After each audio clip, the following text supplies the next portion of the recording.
totally what they would do. This is what an animal would do with a exoskeleton. They would fight crime and never forgive. But because one of them's a dolphin, and I was like, Yeah. is he like a dolphin with a man brain, or No. it's just a dolphin. They just slapped the with dolphin in lasers. there. Yeah, they slapped the kangaroo on a scooter. But it was obviously just the market toys that apparently were never bought because Marvel lost the rights to make the toy. Not surprised. Yeah, But it only lasted like 3 issues. I thought it was funny. it is really fun. So yeah, like think about right after Captain America the movie, right between that and Winter Soldier, Tony Stark's dad slaps dolphins into robots. Well, no, that's Weapon 2. Slices dolphins up and then adds robot parts inside. Yeah. Yeah. What a Or I can do an obscure poll. Yeah. It's like that episode from A Pup Named Scooby-Doo. Yeah. The one with the haunted laundromat? No, the one with the mechanical dolphins. Oh, yeah, that's right. So, in that episode, someone's using mechanical dolphins to transport drugs. Is that really a plotline on Yeah, Pup Named they Scooby-Doo? the guy's taking... What kind of drugs? Drugs. Oh, okay. Well, because then every time someone says drugs, Scooby says drugs. Yuck. that's right. Oh, yeah. Every time. I do remember Every that. Okay. Time. Because they do it. Yeah. It's their PSA. No, it also reminds me of when... Hang on. But the way Yeah. he straps... This thing's more important. he takes real dolphins and then straps mechanical... He just slaps them on, like literally slaps them on. So, and radio controls them. the other thing like a is- ham radio. It's MK Ultra shit. Yeah. Like but also like The drugs are in the mechanical devices. Yeah. okay, Drugs. They're powered by drugs, or are they just carriers? they're cocaine fueled It's dolphins. unclear. Scooby understands dolphins in that episode too. So. He can talk to. Yeah. Scooby's been able to talk to other animals, right? Scooby is an undying being who.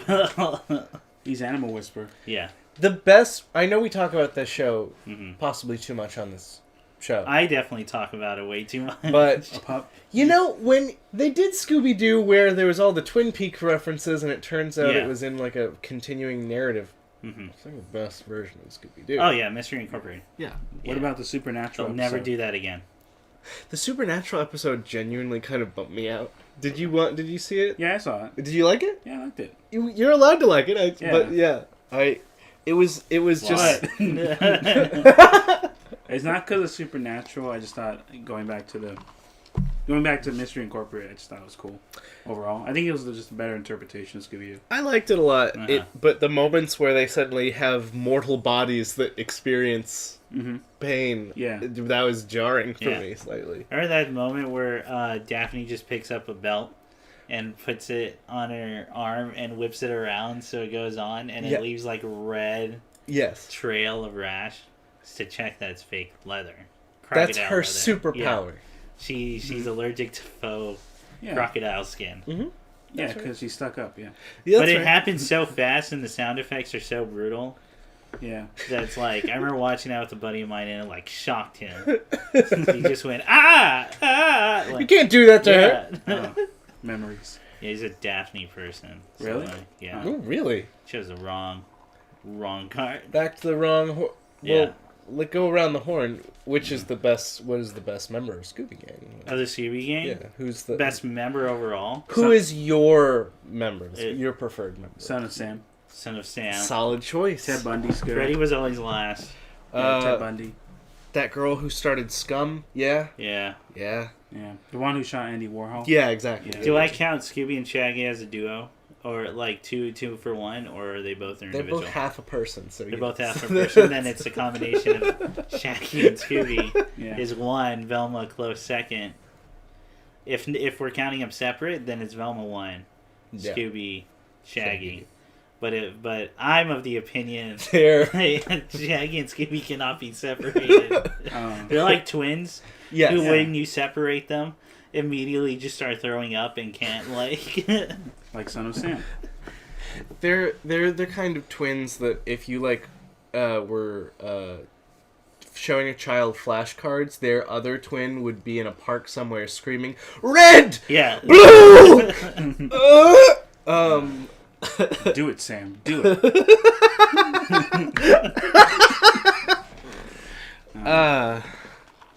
Yeah, twins are scary. But anyway. Oh, speaking of twins, yeah. I'm almost done with Gravity Falls. The only couple episodes. Oh, cool, man. Yeah, Nick finally started watching it again. Yeah, dude. I hope you had a good time. I hope you enjoyed yourself. Well, that you're that deep that you enjoyed yourself. Well, I'm at the point where their 13th birthday's coming up. So we kind of stopped there. Yeah, don't say anything. But since then, he knows nothing for everything they've done. Okay. I don't know. Besides, I mean, up to that point, like I thought it was really cool seeing how it's all connected. Even back then, I didn't know there was an ARG, but I shouldn't be too surprised. Right. Yeah. Yeah. Like all the codes and words are really cool. Bill Cipher's crazy. I really like his intros. Yes. Where he comes to go. Who's he voiced by? He's voiced by Alex Bill Hirsch. Oakley. No. Bill Oakley? It's Alex Hirsch. It's Alex Hirsch. Wouldn't that have been funny? Anyway. It's actually Bobby Thornton. Oh. Is it Bobby Thornton? No, because you would. He just would. He doesn't do a voice when he voice acts. Did you hear who he had originally wanted to play Bill? He'd had a second choice before him. Who was it? It was David Lynch. He offered. That's a good one. He offered it to David Lynch, and then he said to Bill Cipher. Yeah, to do Bill Cipher, and he was like, "I'm busy." Yeah. And he said, he was not telling people at the time. Right. Yeah. What he was up to. Yeah. But yeah, so Bill Cipher's just supposed to be a mimic of what David Lynch sounds like, and knowing that, I hear it. That makes a lot more sense now. Yeah. Yeah. Yeah. Yeah, it's a great show. It's a really fun time, yeah, man. Yeah, can't really say anything besides that for everyone else, like spoilers, but yeah, I'm really enjoying it. I mean, I just got to started finish in it. 2013. Can you believe that shit? Yeah. Oh yeah. And it also is a show that some other shows when they have it reminds me of early Simpsons in that when they have cameos. Oh yeah. It feels natural and fine, and it never kind of distracts you from until like later Simpsons, but like right, exactly. The episodes about the guest star. Oh, it's Paul and Ringo. Lady Gaga, and like that's gonna ride a train. Kind of widely described as one of the worst ones they've done. That sucks too, because like Lady Gaga would have been great, like as just a hidden a thing, as a bit. Yeah. And she's funny, Mm-hmm. but yeah, that is true. Yeah, I mean, it felt natural when Johnny Cash was that fox. When Johnny Cash was that fox. Johnny Carson. Johnny Carson was pretty good, yeah. When they didn't even call him Johnny Carson, I think they call him like, fuck. Yeah, I forget, but it was the most flagrant and wasn't because they weren't calling him Johnny. Right. But he was the greatest entertainer in the world. The greatest entertainer in the world. That's all you knew. Yeah, earlier Simpsons, but like the John Oliver in that show worked perfectly in his little bit. He was waxwork Sherlock Holmes, and then it explodes. Yeah, I know that. Yeah. Oh yeah, I mean, it was surprising to hear freaking Weird Al. Yeah, the Weird Al one. I had to tell him. Yeah. I shouldn't have I should have caught it sooner, but yeah, he's got a pretty. It's once he calms down, you can hear all the that's just Weird Al talking. That's his voice. Yeah, basically. Like when he's going nuts on that episode, it's pretty well hidden. Yeah. But then because he's pitching up a lot. Yeah, and then him nerding out is just Weird Al. That's Weird Al. That's Weird Al UHF Weird Al. Yes. It's turned up.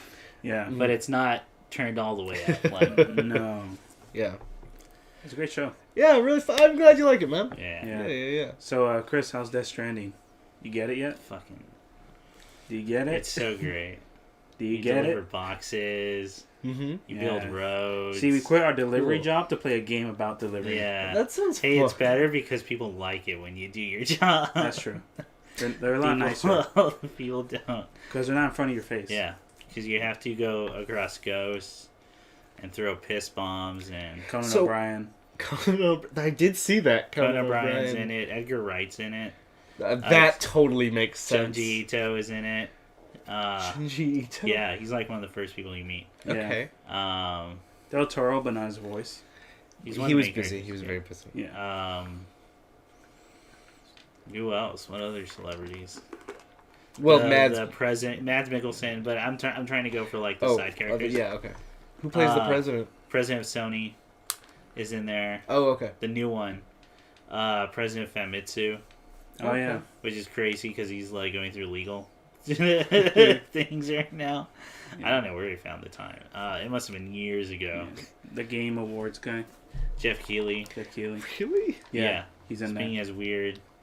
Did Kojima put himself in this like he did the other time? Yeah. Oh well, I know in one of the cutscenes he's one of the people that grabs up from the tar when they get hit by a BT. Oh, okay. I don't know if he's a character yet. Did it explain what the ghosts are? I haven't gotten there. No? Okay. I haven't gotten there. So what's with all your fluids? They repel ghosts. Could you take a shower? Ian, the first really big motion. So your character has an ability called Dooms. It's called Dooms. And you get to detect ghosts, and apparently your blood is like the perfect grenade or fuel for BTs. Like they kill them outright. What? Yeah. So you throw blood grenades. Your pee and poo poo repel. Number one's number two. Yeah, only repel. Yeah. And so does your sweat, which are collected through using the bathroom standing, using the bathroom sitting, and taking a shower. They collect it, goes into little vials. Oh, I was gonna say, so is this a world of people who just never bathe? Or no, I'm special. Oh. So Norman Reedus is special. Norman Reedus is special. There's very few. In fact, the first big mission in that game is you traveling across the first big map with boxes full of cum and blood. Yeah, to keep society going. To save America. You gotta save America. So people can make more weapons. Yeah. To save America. He's doing this to like literally kilos. He's kilos. doing this. Dude, this is the most... No. It's so... I'm sorry. Well, this game is unfiltered Kojima, right? Like, so it's the most upfront, like... Kojima is... I mean, Ian, the people are named, like, Die Hard Man. Right, one called Heart Man, Punch Man or something like that. Yeah, something... Mama. Fragile. Honestly, the women characters aren't being treated too well in this game, so things are getting a little weird with that. Sure. Skull... No, it's not called Skull Man. He is... Oh, Homo Demons, which are the opposite of Homo Sapiens. I mean, no one read that out loud to him, and, like... You don't think this community known for... I'm going to tell you right now, not only is it going to offend people, there's going to be a club named Homo Demons very soon. Oh, someone's going to take it. And it's going to be an underground. What's going to be Damon's club? Sure. And we're going to know about it. We're never going to tell people where in LA it is. Oh, no. I assure you that place exists in LA. Just so we have a name yet. Now that we brought it up, I probably know some people I could ask. Mm-hmm. Like, I'm probably degrees away from knowing the location. You've been there, right? Yeah. No, last June it was, It's a nice sports bar. Yeah. Your character is named Sam Porter. Oh, okay. Bridges, because he's He's a serial killer with 3 names. No. So Porter because he's a porter. Sure. And Bridges because that's the name of the company, because they're building bridges to connect America. The UCA, United Cities of America. From the east to the west. west. Most of America's gone in this game, by the way. It's been like bombed the entire out? Midwest is gone. Or is it natural disaster, like an earthquake strike or a meteorite strike? It's natural in that it seems like BTs are natural. Okay. So we'll find out. Okay. Oh, we will. There's so much shit, dude. There's so much shit to read. Amelia, who is the current American president. Name is Amelia. And do I recognize who the face on that character is? Yeah. I forget the actress's name. Amelia... America? Glenn Close. Glenn Close, yeah. It might be Amelia America. I think it might be Amelia America. Yeah. Oh shit! So now you're like, Yeah, I'm afraid to look it up and then And then a spoiler comes up. First president of that you meet is Bridget. Because she started Bridges. Yeah. Then, man. Babies, yeah. Babies in jars. So what are the babies in jars about? Funky babies. They help you detect BTs. Oh, it's like a dowsing rod. The baby It kind of is, because it powers your dowsing rod. Yeah. And in this game, like, you're delivering packages, and it's cool, and like... Yeah, with trucks and your feed and... It's the most polarized... Like, if someone tells me I can't play this game, it's way too boring, I don't blame them. Sure. Kind of deal. You have to... And it's weird, because it's hard to recommend, because I would tell someone... If the first couple hours, and I mean like 5 hours, don't grab you, you're not going to like the game. Okay. And like, I definitely wouldn't blame him, dude. Like, this game is not for any... It feels like he tricked Sony into giving him money for this building game. It's funny to see people try to take his work seriously, given how crazy it is and how weird out there. I mean... Because there's good stuff in there. Yeah. There's a lot of good stuff. A lot of serious themes, too. But, like... Fuck, man. Like, you're throwing piss bombs at ghosts. Yeah. Piss and cum, blood and sweat. Yeah, and then there's lines, dude, that are just so... Oh, man. Do you mean, like, just the dialogue? There's a line where Fragile goes... I'm fragile, but not that fragile. Oh, no. Oh, yeah. And then the hero music starts kicking in. She runs in the rain. It's a really good scene. And then that line saps everything. Every moment you were invested into fun. Because it's like at the part where you find out why she wears... Like, or she tells you something happened to her and you're watching the moment of that actually happening. Mm-hmm. Like her going into full detail. Mm-hmm. And God, does that rob the entire scene. Yeah. I swear, like, as she said it, I thought it was going to be like, you start hearing, I could be a hero. It's a game where you drink monsters when you wake up, because it gives you an extra bar of stamina, and you have to drink 3 in order to get that full extra pep. Mm-hmm. Monster energy. Every time you wake up, you drink 3 monsters. Cans of Monster Energy. Right.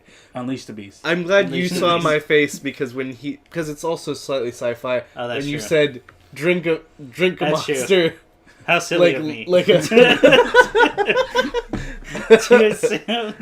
we have a goblin in a cup that you have to drink every morning. But okay, Monster Energy. It's a Monster Energy drink, the most lavishly detailed.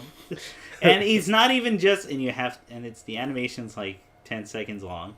Oh my and God. It's not even him just like chugging it. It's him knocking it back and almost like falling over because he can't get it into his mouth like fast enough. Yeah. It's about to tip over too. It's a game where when you go to the bathroom sitting down, an advertisement goes over the privacy shield for AMC's Ride with Norman Reedus on there. Jesus Christ. And it revs up in time with the flush to let you know, and your controller vibrates to let you know Norman Reedus did a big dookie. That's very loud. And he pressed the button. And then you can get that bike from Norman Reedus in the game, and you ride it on the road, and Sam goes, wow, it's like I'm on Ride with Norman Reedus. And it's like, it can't get better than that. I know what real luxury is like now. I don't know if anybody else does it's dude, it's the best advertisement that's ever... It's Norman Reedus telling you how awesome it is to be Norman Reedus on the show Ride with Norman Reedus. Oh my God. That's really great. That's really great, man. Nice. And like Kojima's known for really flagrant... Well, most Japanese games are like known for their flagrant, dumb advertisement. Mm-hmm. And they're always like food. Yeah. Cup Noodle from Final Fantasy for me was the best one. Because that's an entire mission. Right. Yeah. And you have to kill a behemoth, which is one of the most powerful wild animals in the game, in order to cut it up and use it as a topping for your cup noodles. Gigantic, like bigger than a tank, right? Right. But you use this much. It's some like, it's like pioneer Hey guys, shit. what's up? What's y'all favorite Disney movie? Oh, thanks Bulldogs 1992. Hey, how's it going? Yay! Yeah. Oh, that's a good... Dude, I just saw it. That's a good movie. Bulldog, 1992. That's a good movie. Bulldog 1992 was one of my favorite movies growing up. Really? Give me a sec. They fucked you up then. Yeah, man. All right, let me finish and we'll definitely get to that question. Okay. So what have you been up to? Anyway, Ride with Norman Reedus. Well, Norman Reedus riding a bike saying Ride with Norman Reedus is like the now top advertisement. Yeah. That is an Ouroboros of things, but I do enjoy that. Oh man. So you guys want to just start doing questions? Yeah, we can do cues. We'll intersperse it with our week. So favorite Disney movie. Are we including Pixar? Like anything Disney owns or like Disney Studio, like direct? Let's just do direct Disney. Let's do directly under Disney. Otherwise, we're going to be here all day. That's true. Direct Disney movie. Right. Overall? Okay. That I can still watch because a lot of movies, like, now I'm like, I can't do it anymore. That's a good... Yeah, I don't know. Never think about it. I'm ready. Go for it. I'm going to say Big Hero 6. That was one of my favorites. Oh, it's great. It was my favorite Disney animated. I'm going to say Disney... When you ask this question, I'm assuming you mean Disney animated, da-da-da. But, yeah, that movie was pretty great. Go ahead. You're just so popular. Oh, boy. Go. Big Hero 6, I don't know. The animation was kind of what won me over from... I was really resistant to watch a lot of the new 3D stuff that Disney was doing. That's true. Around this time, it was like Tangled and Frozen. Wow. But then Big Hero 6 dropped, and it's like... And it really changed the game. Yeah. And that was it was the first time that I watched some of that, but it had a lot of reference points of just shit that I already liked. It was a Marvel comic that was changed a lot, but I mean, it still kept kind of the idea of like, science fiction, fun, alternate history. There's a lot of And we'll never get Silver Samurai. Hey, never say... Moon Knight got a show. Never say never. That's true. Speaking of Big Hero 6, I watched the first season on Disney Plus. Oh, yeah. How'd you it's fun. Yeah. It's good, just I need to consume or have something play on the background. Don't think, just shut up and consume. Yes. It's fine. It's fun. It's a fun jam. You guys got the Disney Plus? My family did because it's part of like our Verizon thing. Oh, groovy. And they allow like 6 devices on there, so we're just using that. A Disney movie, I mean, when I was a kid, it was Lion King. Okay. And that's just Hamlet. And then it became like Incredibles 1. I still argue Incredibles 1 is one of the best like it's really superhero movies out there. Yeah. Yeah. Like superhero movies, like not even just Disney. It was just a midlife crisis. The movie. The movie. And then Incredibles 2 is a different aspect of midlife, right? It's a very different film. Yeah. Did you like it more than one, or? I don't think overall more than one, but it has probably one of the most visually stunning scenes I've ever seen. Yeah. That's super not for people with seizures. I know the one. Yeah. It's amazing to watch, but holy shit. Like there really should have been a warning on that picture. I cannot believe, like, they eventually put it back apparently, like the warning. Oh, okay. But yeah, it aired without one. No. And that shit's crazy. It's a loud bang into strobe black and white. And then sparks. Yeah. And yeah. Holy shit, it was crazy. It was pretty great. Like, ow, yeah. Yeah. Coco's phenomenal. Oh shit, yeah. Coco's great, yeah. Coco's amazing. I'll see if I can do something a little bit. I mean, I like the Goofy movies. Fun with those. I'd say if I was gonna pick a live action Disney film. Well, apparently you can't be Bob the Butler anymore because that's not. Really? Yeah. Did I not bring that up? No. What happened to Bob? Okay. Oh, you weren't at the party. That's why. Okay. He just assumes everyone's in his life. Yeah, because I was talking about this with a bunch of people. Yeah. At that party. where I was like, man, Bob the Butler's not a fucking Disney Plus. That's my favorite Disney show. I mean, what the fuck's up with it? For those who don't know, Bob the Butler is a Disney. No, it's Disney not a Channel. Disney. It used to air on Disney Channel a lot, and it's a Tom Green movie. Yes. It's legitimately funny. It's a weird movie. It's a weird. It was a weird movie to put on Disney, and it was the first scene is our main character played by Tom Green is getting chewed out at a fast food job by the manager who is like 15 or 14. You find out is his niece who got him the job in the first place. Like this is in the course of that just one scene. And it's just, and he's not saying anything. It's just her going off, like just really letting him. Yeah, just like, and you find out like all the things he messed up, and he loses his job. That's the beginning of that. Also, wait, but they did put some of the Disney movies on it. Yeah. Like, well, hang on.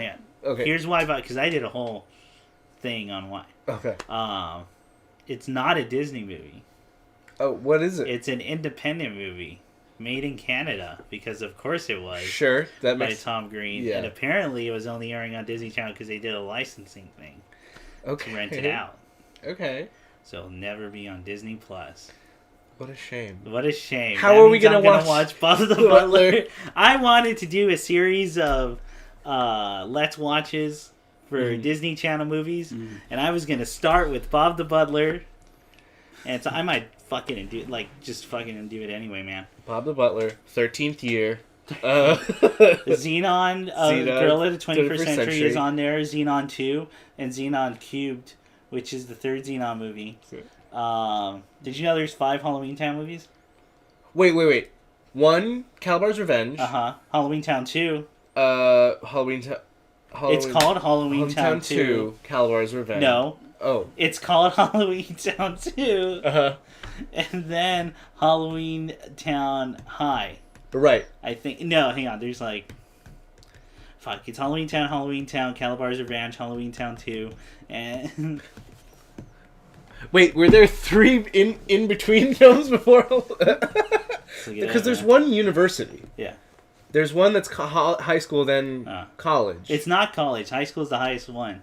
So apparently we've been getting that wrong. The fuck is the magic school they go to afterward? Nick, go with your Disney movie. I'm gonna find all the Halloween towns. Sure, I'll fill in your time. So yeah. I don't know. I guess like animated, probably Hunchback of Notre Dame. Oh, tight, great choice. Like overall, yeah, I think it's just the songs were Princess better. and the Frog is really good. That's number 2. Yeah. Like overall, it's songs. Yeah, that's kind of biased because it's all songs. But okay, I apologize. Okay. I'm wrong, but like, go ahead. No. What's your thing? Go ahead. No, go. You're in the middle. Well, I filled your time. What is it? Fine. All right, 1998, Halloween Town. 3 years passed. 2001, Halloween Town 2, Calabar's Revenge. So you're right. Okay, there it is. Return to Halloween Town High is 2004. Okay. And then Return to Halloween Town 2006. And that's the one with the castle? I must have never seen Return to Halloween Town. I think there's one where they go to do a castle. But they recast Marnie's part. They do. Because she's that girl who ended up being in Last House on the Left. Yeah. I forgot her name, but Sweet Life of Zack and Cody. Clerk. Yeah. We all have these as a reference. I agree with you musically. Yeah. I think that like one of the Hellfire slaps. Hellfire and Heaven's Light as a pairing kind of like kick. They kind of they actually do. Is that the new term? Kick. They kick. They're the bop. They kick. They slap. They bop. They're the big bop. They twist it. they shake. They flick it. They twist it. They dooby doo. Yeah. Sure. Yeah. Not sure. Yes. Oh shit! Dinosaurs on here. Oh fuck! Dinosaurs. Yeah. Really? Wait, the TV show Dinosaurs? No. I said Dinosaur. That was on ABC though. Yeah, Dinosaur, the Disney show. Wasn't the end of the Dinosaur, Disney movie? Right. Oh, wasn't the end of that show like Ice Age or? It was basically that global warming had ruined the planet and they were all going to freeze. Yeah. Well, yeah, because Ice Age, right? Because the Ice Age. Gargoyles. Because Carl Sagan told us. Mr. Boogedy. He was the crow.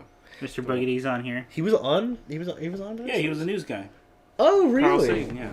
Oh, wow. He was the weather guy. He was the weather vulture. Phantom of the Megaplex is on here, dude. Dude, can we watch that one? Can we do a commentary? That one was going to be one of the ones. Yeah. Don't Look Under the Bed. Mom's Got a Date with a Vampire. Great. Can of Worms. Can of Worms. I mean, Hocus Pocus technically, but we don't... Everyone's done a Hocus Pocus thing. I feel like that's been... I wanted to do one on Bob the Butler, because no one talks about Bob the Butler. Oh my god. But we got a... Oh, sorry, go on. I was just gonna say, apparently they're like negotiating to do another one. Like they want to do another Hocus Pocus, which would feel... I thought you were going to say another Bob the Butler. I'm so sorry. I'm so sorry. Yeah. Yeah. Yeah. Another Hocus Pocus. Because when they did a novelization, they wrote a sequel. And it was the #1 selling book in all Walmart chains. Oh, that Walmart money, dude. Yeah, that Walmart money. Yeah. That's big money. Whew. So... I didn't even know Walmart sold books. It turns out it's right behind toiletries. You know what? Fuck it. Ralph sells books, so like... How do you think Stephen King gets to the top? Dude, that's all that's ever there. It's All all that Ralph's money. Yeah, it's all... Him, Dean Koontz. Dean Koontz, man? Yeah. Like, I live in a world where if I wanted my latest Stephen King book, I had to go to Ralph's. Yeah. To go get it. Yeah. I can walk to the Ralph's. Yeah. I can't walk to a bookstore That's here. True. Yeah. That's true. Yeah. So for my live action film. Yes. Oh, live action Disney movie. Yeah, you ever thought about that shit? No, Okay. anyway, just kidding. Alright. No, just kidding. 8 Below. No. Close. Probably Johnny Tsunami with Shang Tsung. Oh, yeah. God damn. Shang Tsung is the grandpa. In Johnny Tsunami. Johnny Tsunami. Is it? Yeah. With Shang Tsung, yeah. Holy shit. From the movie, yeah. And then they have all 3 of the Johnny Tsunami movies. Wait. There was surfing, snowboarding. Snowboarding's the first one.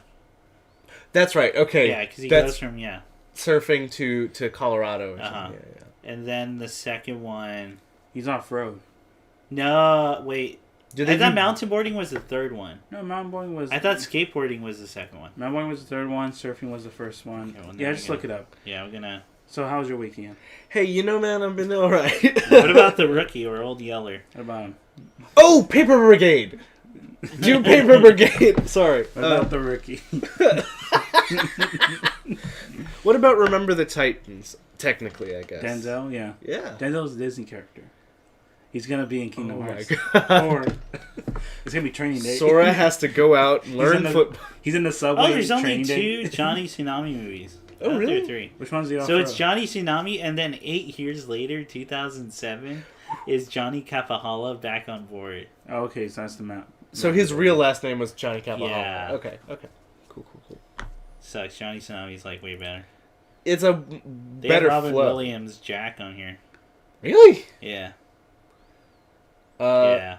They have the original Herbie Fully Loaded. Do they have the remake of Herbie? Oh, they have Treasure Planet on here. Oh yeah, Treasure Planet was a Disney one. Yeah, that one's great. That was one I really liked. Have you rewatched it? I've rewatched parts of it. Treasure Pilot? Treasure Pilot. Treasure Planet. I want to say it was more recent than not, but it may have been like a year or 2 ago. Yeah. It was good.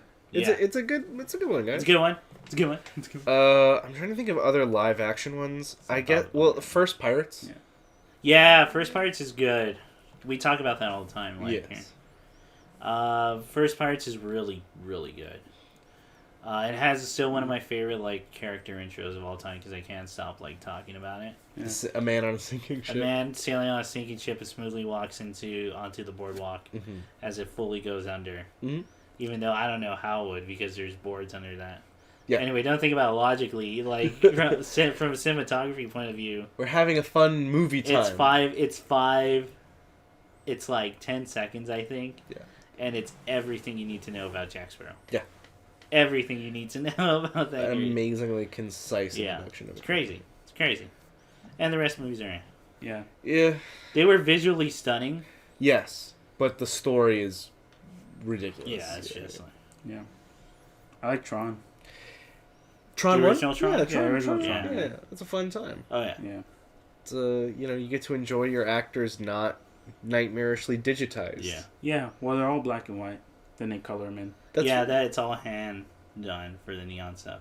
That's really amazing. Yeah. Stuff. Yeah. That's amazing work they did. Yeah, their support was cool in it.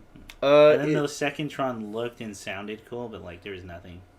Yeah, there was nothing. Going on. Jeff Bridges being Jeff Bridges. Yeah, it felt weirdly empty, man. Like that whole movie. Yeah, I kept waiting for. Like remember that scene in when they go back to Tron World in Kingdom Hearts, and it's weirdly empty. Yes. Yeah, it's not that far off from the movie. Yeah. Yeah. I mean, I'm like halfway out. Even having Jeff Bridges around, like in that movie, he's kind of buried under all this shit on his face, you know. And that's it. And I think that's another part of the disconnect with that picture. But I watched a lot Swiss Family Robinson growing up. Oh, it's on here. I know that for sure is on here. Yeah. Some of the aspect ratios are still weird. Like Darkwing Duck's fine. Mm-hmm. Gargoyles is fine. But Goof Troop is not. It's zoomed in. Simpsons, early Simpsons is zoomed in. Yeah. X-Men's fine, right? Yeah, X-Men was fine. X-Men's fine. So what are they? They're just cropping the aspect ratio? No, they're just zooming in. Really? Yeah. It sucks. That's shitty. Yeah, so they said they're gonna fix that, but yeah. Because I tried watching the first Simpsons episode just to check and see, and I was like, no, it's too close, man. Here's something terrifying. I found out. Mm-hmm. Just because of the implication of what it could mean for other media that they own, but Alex Hirsch was tweeting about Gravity Falls on Disney Plus, and apparently they censored out their Grunkle Stan's little symbol. So I saw that. I don't know if it was just an episode, because it was there in other ones, or if they fixed that or not. Well, I don't. Yeah, because it was definitely there in other ones. It's the eye, right? It's the little Pac-Man. Yeah, the little fish eating a little pellet. Oh, why? No one knows. No one knows. No one knows. Literally, he's like, it's conceivable that Disney mistook it for something. Yeah, that it wasn't inappropriate or something. But he wasn't given an explanation. How? It's supposed to just be a fish eating it's just a fish eating a seed. It's like any kind of Shriner. They'll have a stag head. It's like a reference to that. Yeah. But that was it might have been just that episode because I didn't see it in any other things. But I'm just thinking the terror of that. Disney has the potential to every episode of Kim Possible can have a new joke if you just edit the establishing shots. That's true. Because they would sneak them in on the front of the thing. Yeah. That's crazy. Yeah, no.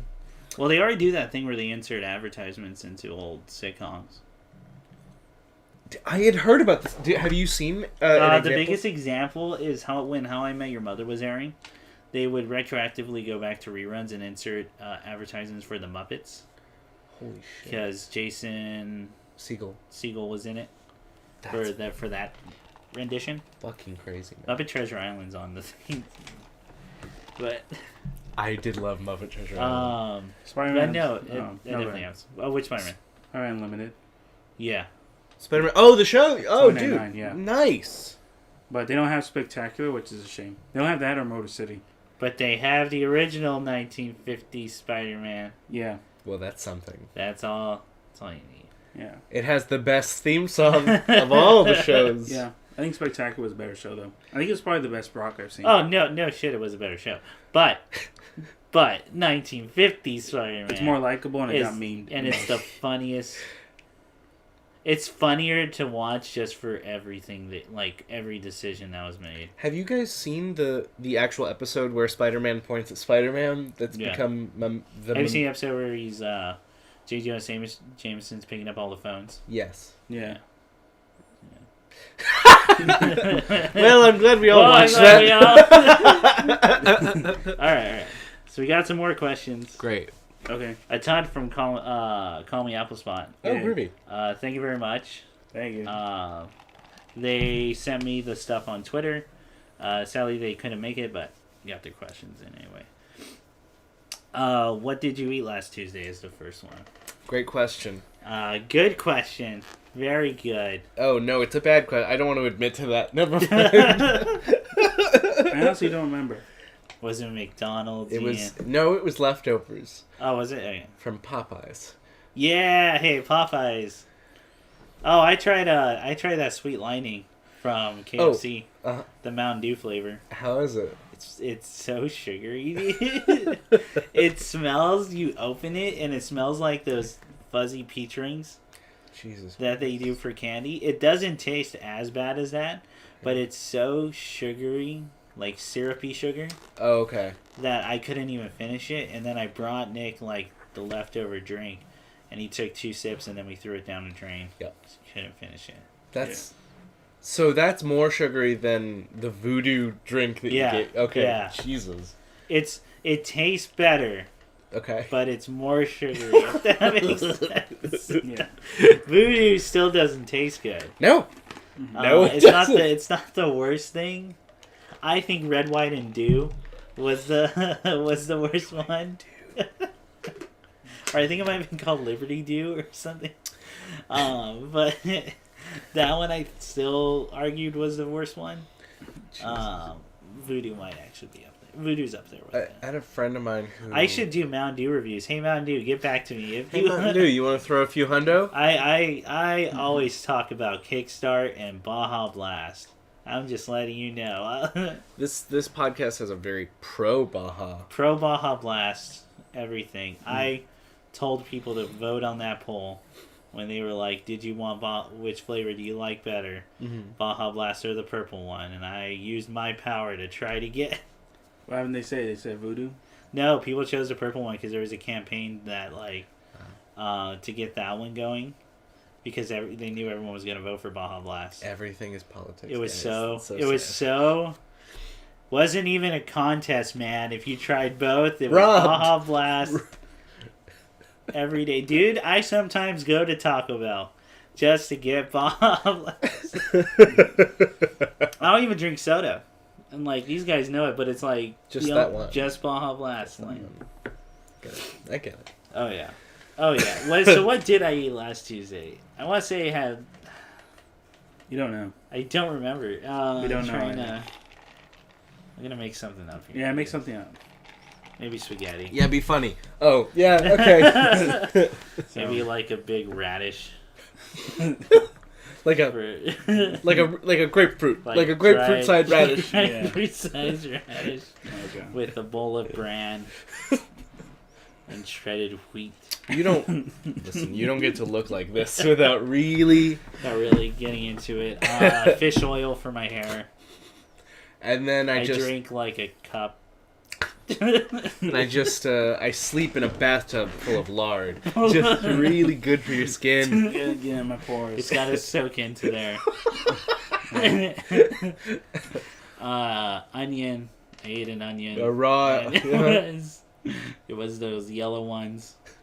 So the Jesus gross. Yeah.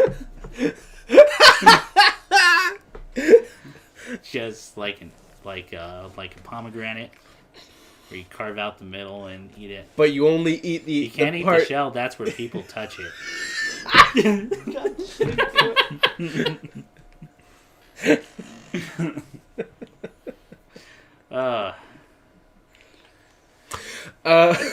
Next question. I don't know. Any games you're looking forward to? Well, that's good. Yeah, there's too many. So many. There's so. I mean, do we just drop them or do we drop names? Can I include games that are out, but I'm just like I can't buy right now? One, because I'm trying to beat other ones, but two, money. I mean, yeah, you're looking forward to those. I actually am looking forward to, because I remember talking on the podcast about it, not being into Cross Tag Battle, the fighting game. Even though I should have been because of all the Persona characters, and I just wasn't digging the gameplay. Mm-hmm. But they brought 2 characters on there with a new update that just went out that I really want to try to get back into it again. Especially after talking to people at like Evo about the contests, or about the actual competitive side to it. They just dropped Blitz Tank, which is a literal tank. Jesus. And it's a dude. Okay, I should show you footage of this shit. Or Nick, do you have Blitz Tank on? Like, pull up Blitz Tank and I'll explain other stuff. And Elizabeth From P3, Best Girl. That's right. And I was going to try to make that team work no matter what. Sure. Even if it's bad. Shit, man, what else? Pokemon eventually. I think eventually I'm going to get it. It's just going to be a bit. I'm going to tell you, it's worth it. Yeah? Okay.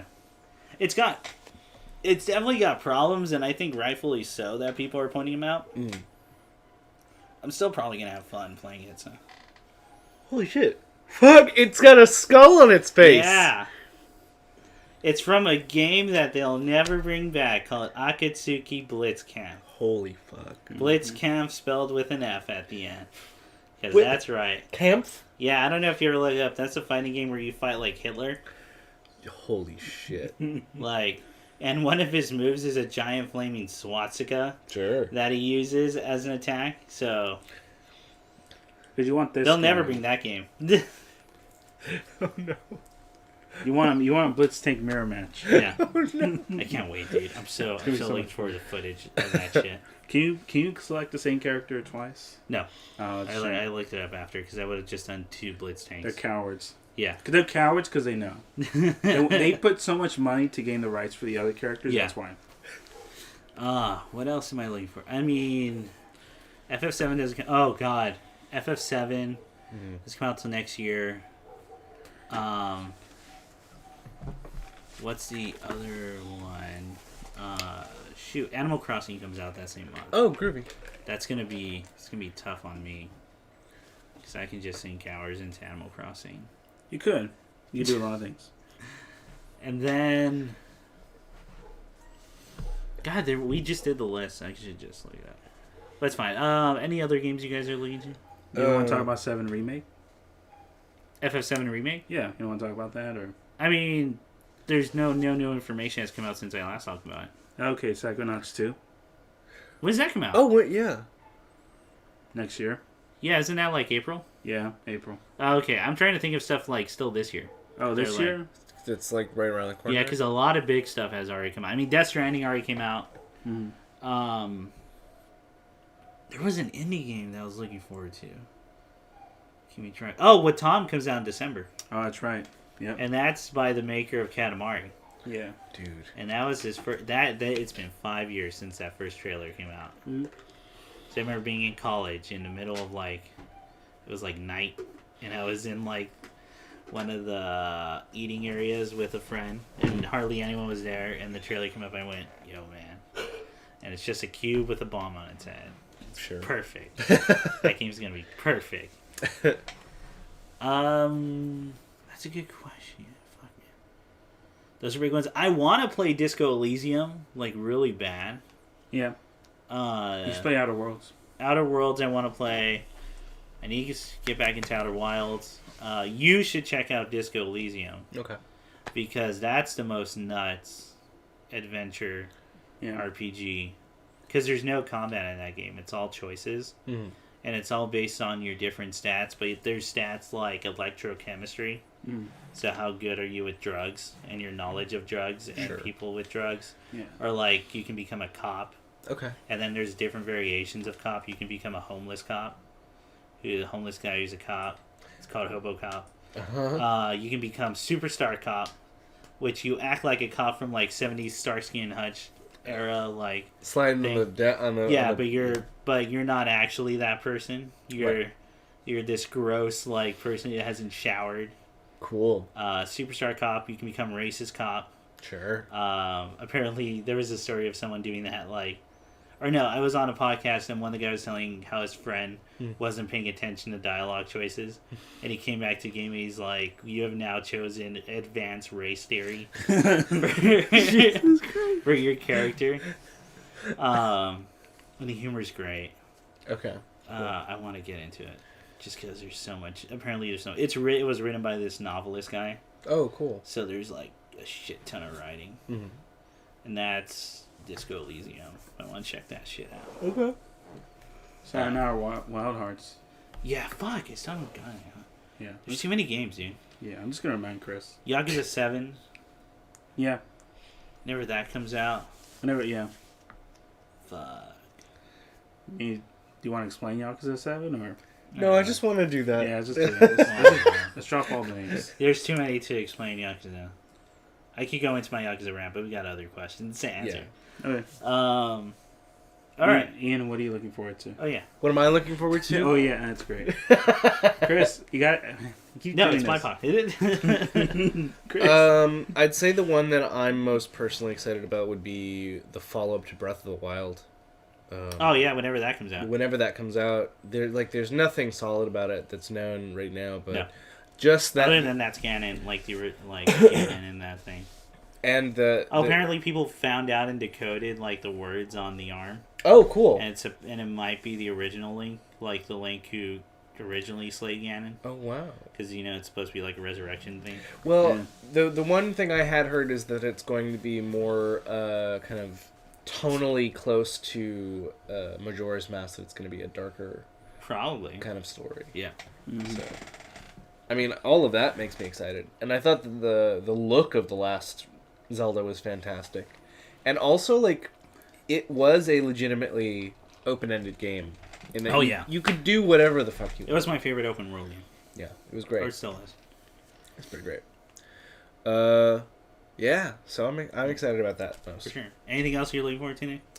I'm trying to find the exact name for it. Where is it? Oh, there it is. Mech Warrior 5 Mercenaries. That one I'm looking forward to. It's going to be on December 10th. Okay. That's going to be...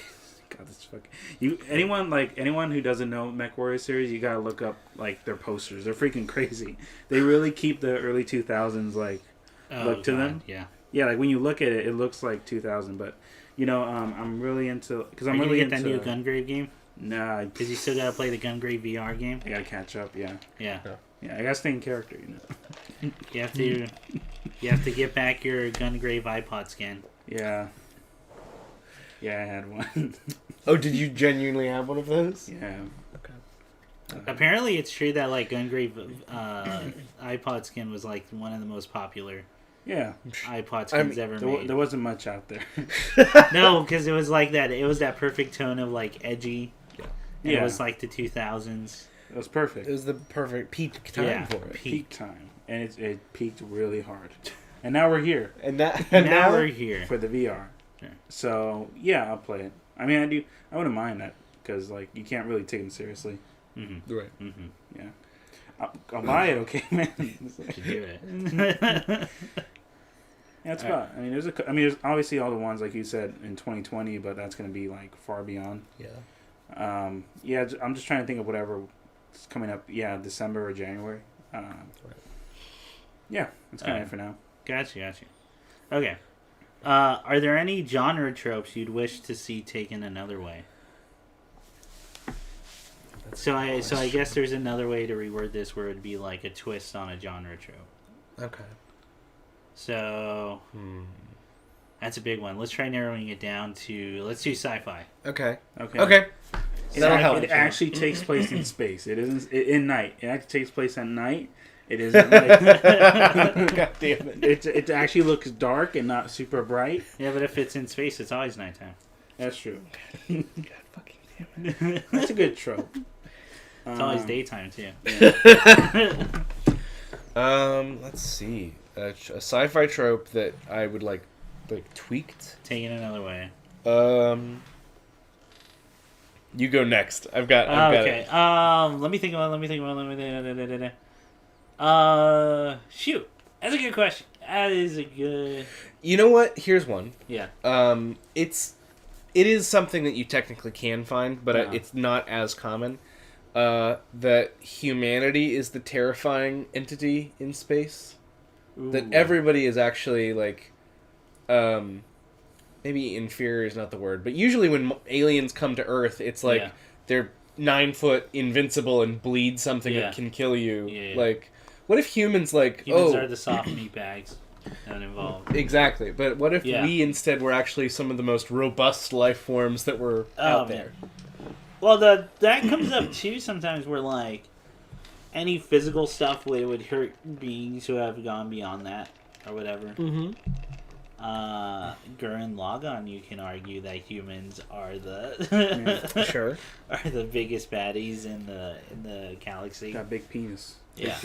Big Joe penis. Yeah.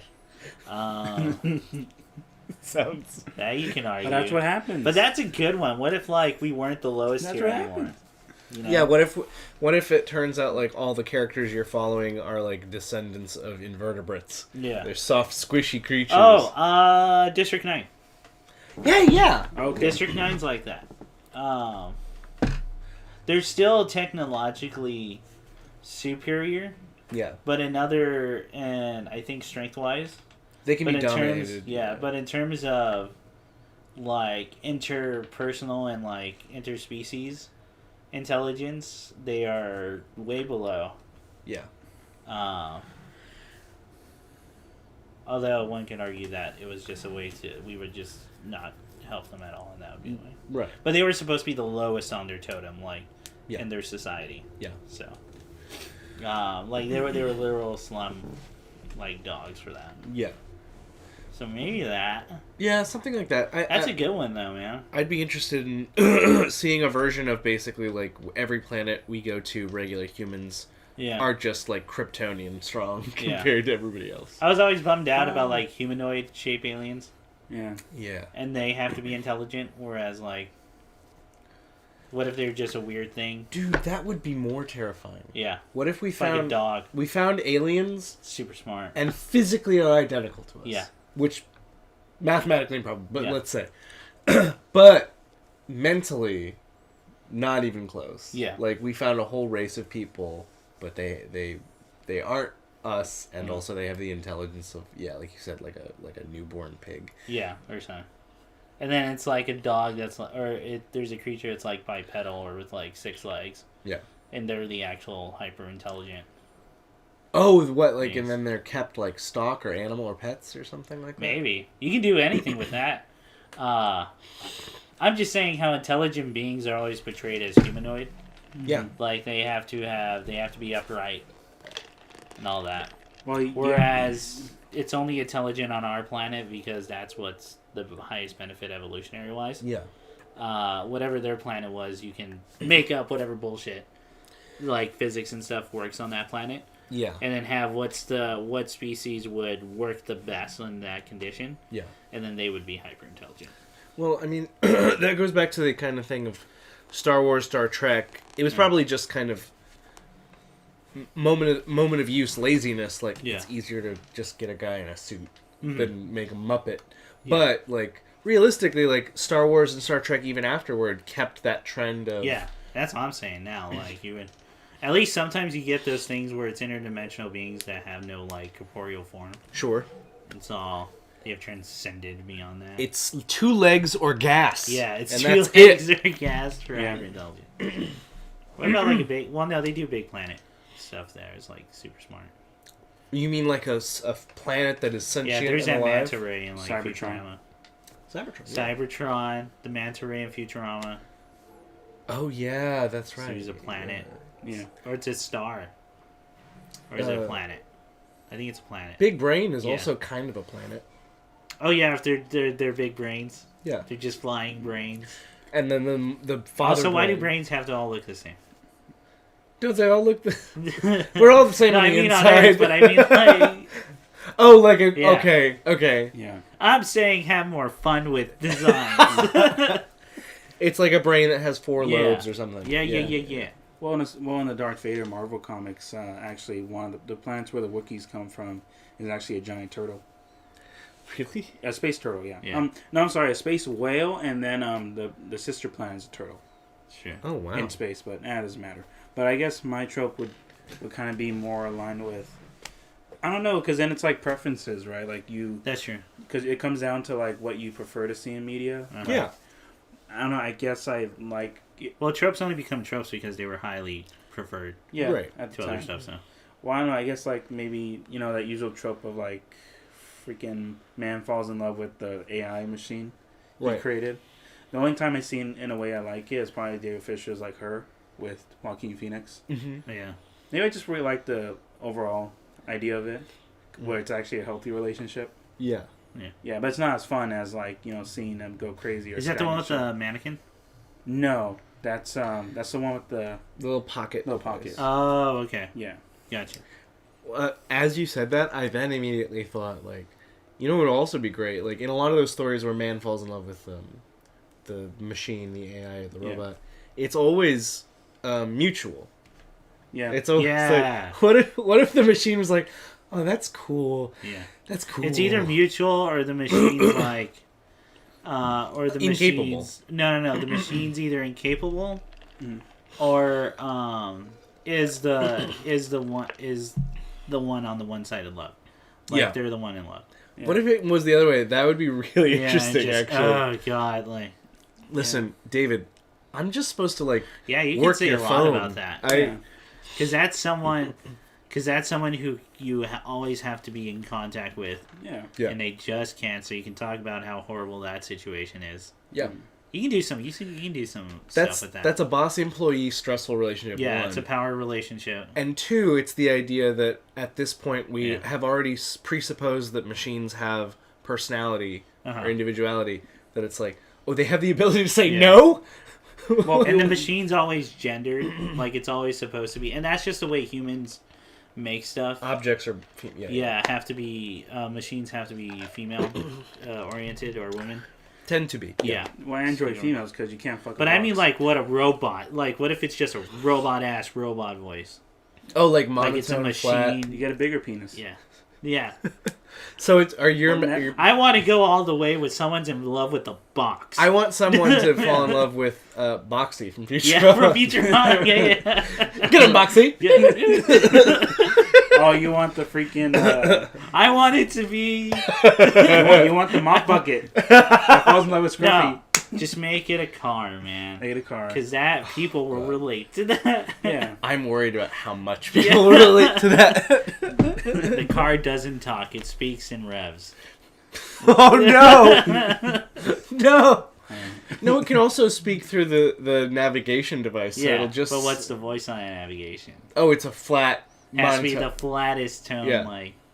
Yeah. Do you love me, car? Right. Yeah.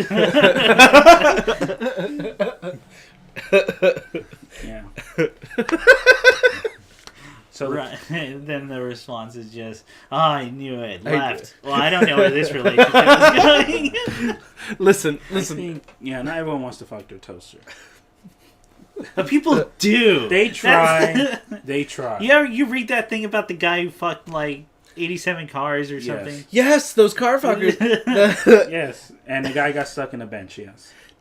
I remember there was a documentary about the people who had that, who did that.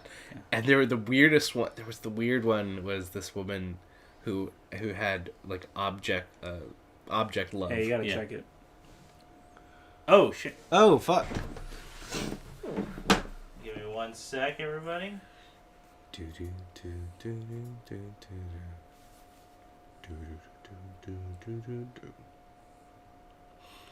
Okay, it looks like it's still good. Alright, chill. Yeah. Okay. The delay's still there. Which is good.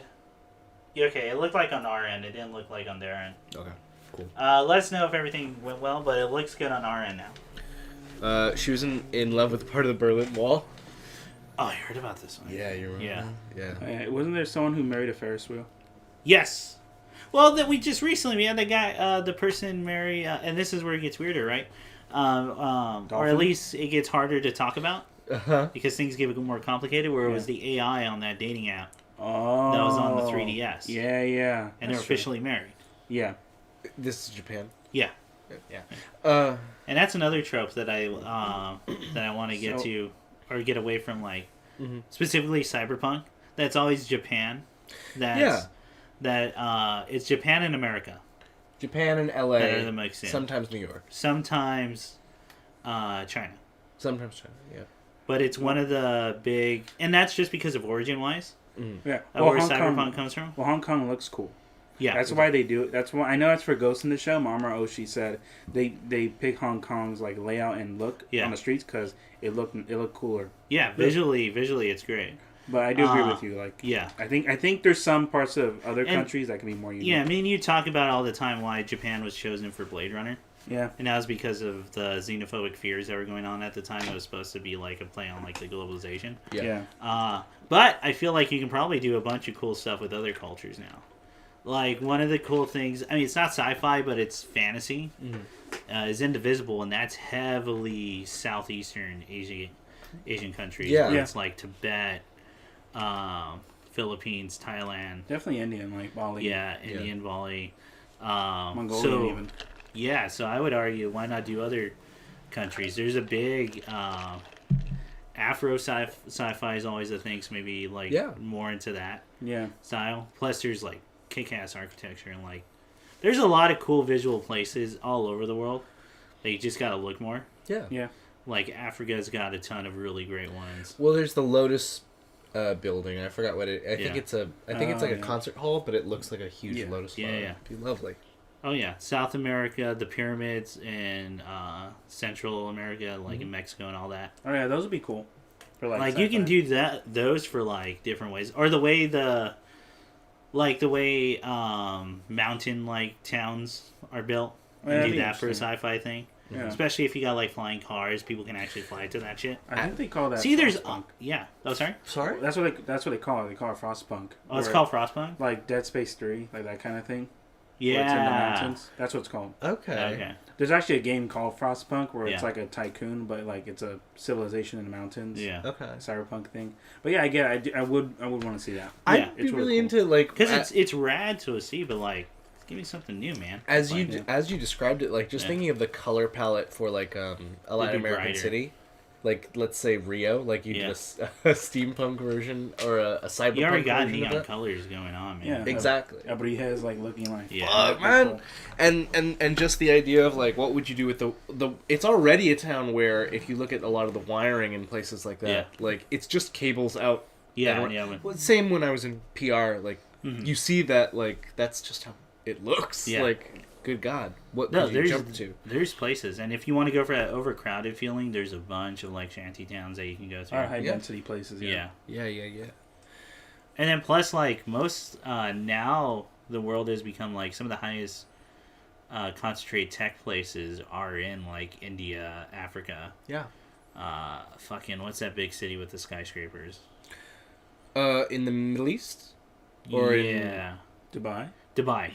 With the places like huge, that. Tower. Yeah. See, there's stuff to work with. I'm just so like outside of Japan and like more in Eastern Asian like. Yeah. So I think that would be cool. I agree. You guys want to try doing tropes for horror just because like yes, if we're gonna stick to character and it's sci-fi and horror, we always talk about we tend to horror tropes. Horror tropes, I'd like to see like taken a new direction, new directions or a twist on them. Maybe like people are doing it already though. People are doing a lot of it. Yeah, because I was gonna say like have the protagonist win, and then like we'll get out like the protagonist super wins.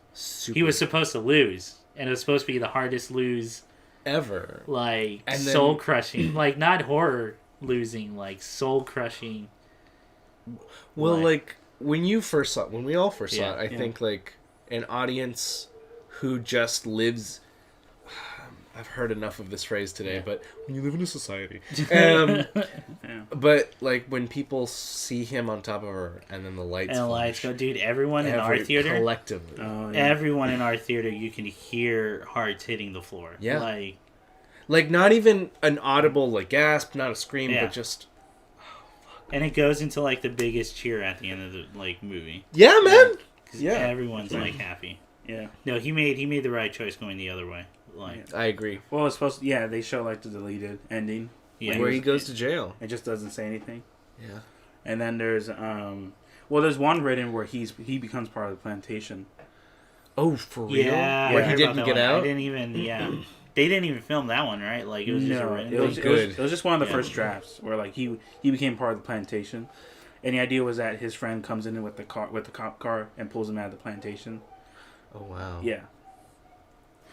So it would be comedy, but like in a different way, where it's just it would be this idea like he didn't totally get away, like an old time plantation, but then a car comes out of nowhere and just yanks him off the field. That would have been visually tight to see. Visually, it would have been funny, but I think it's like they chose the right.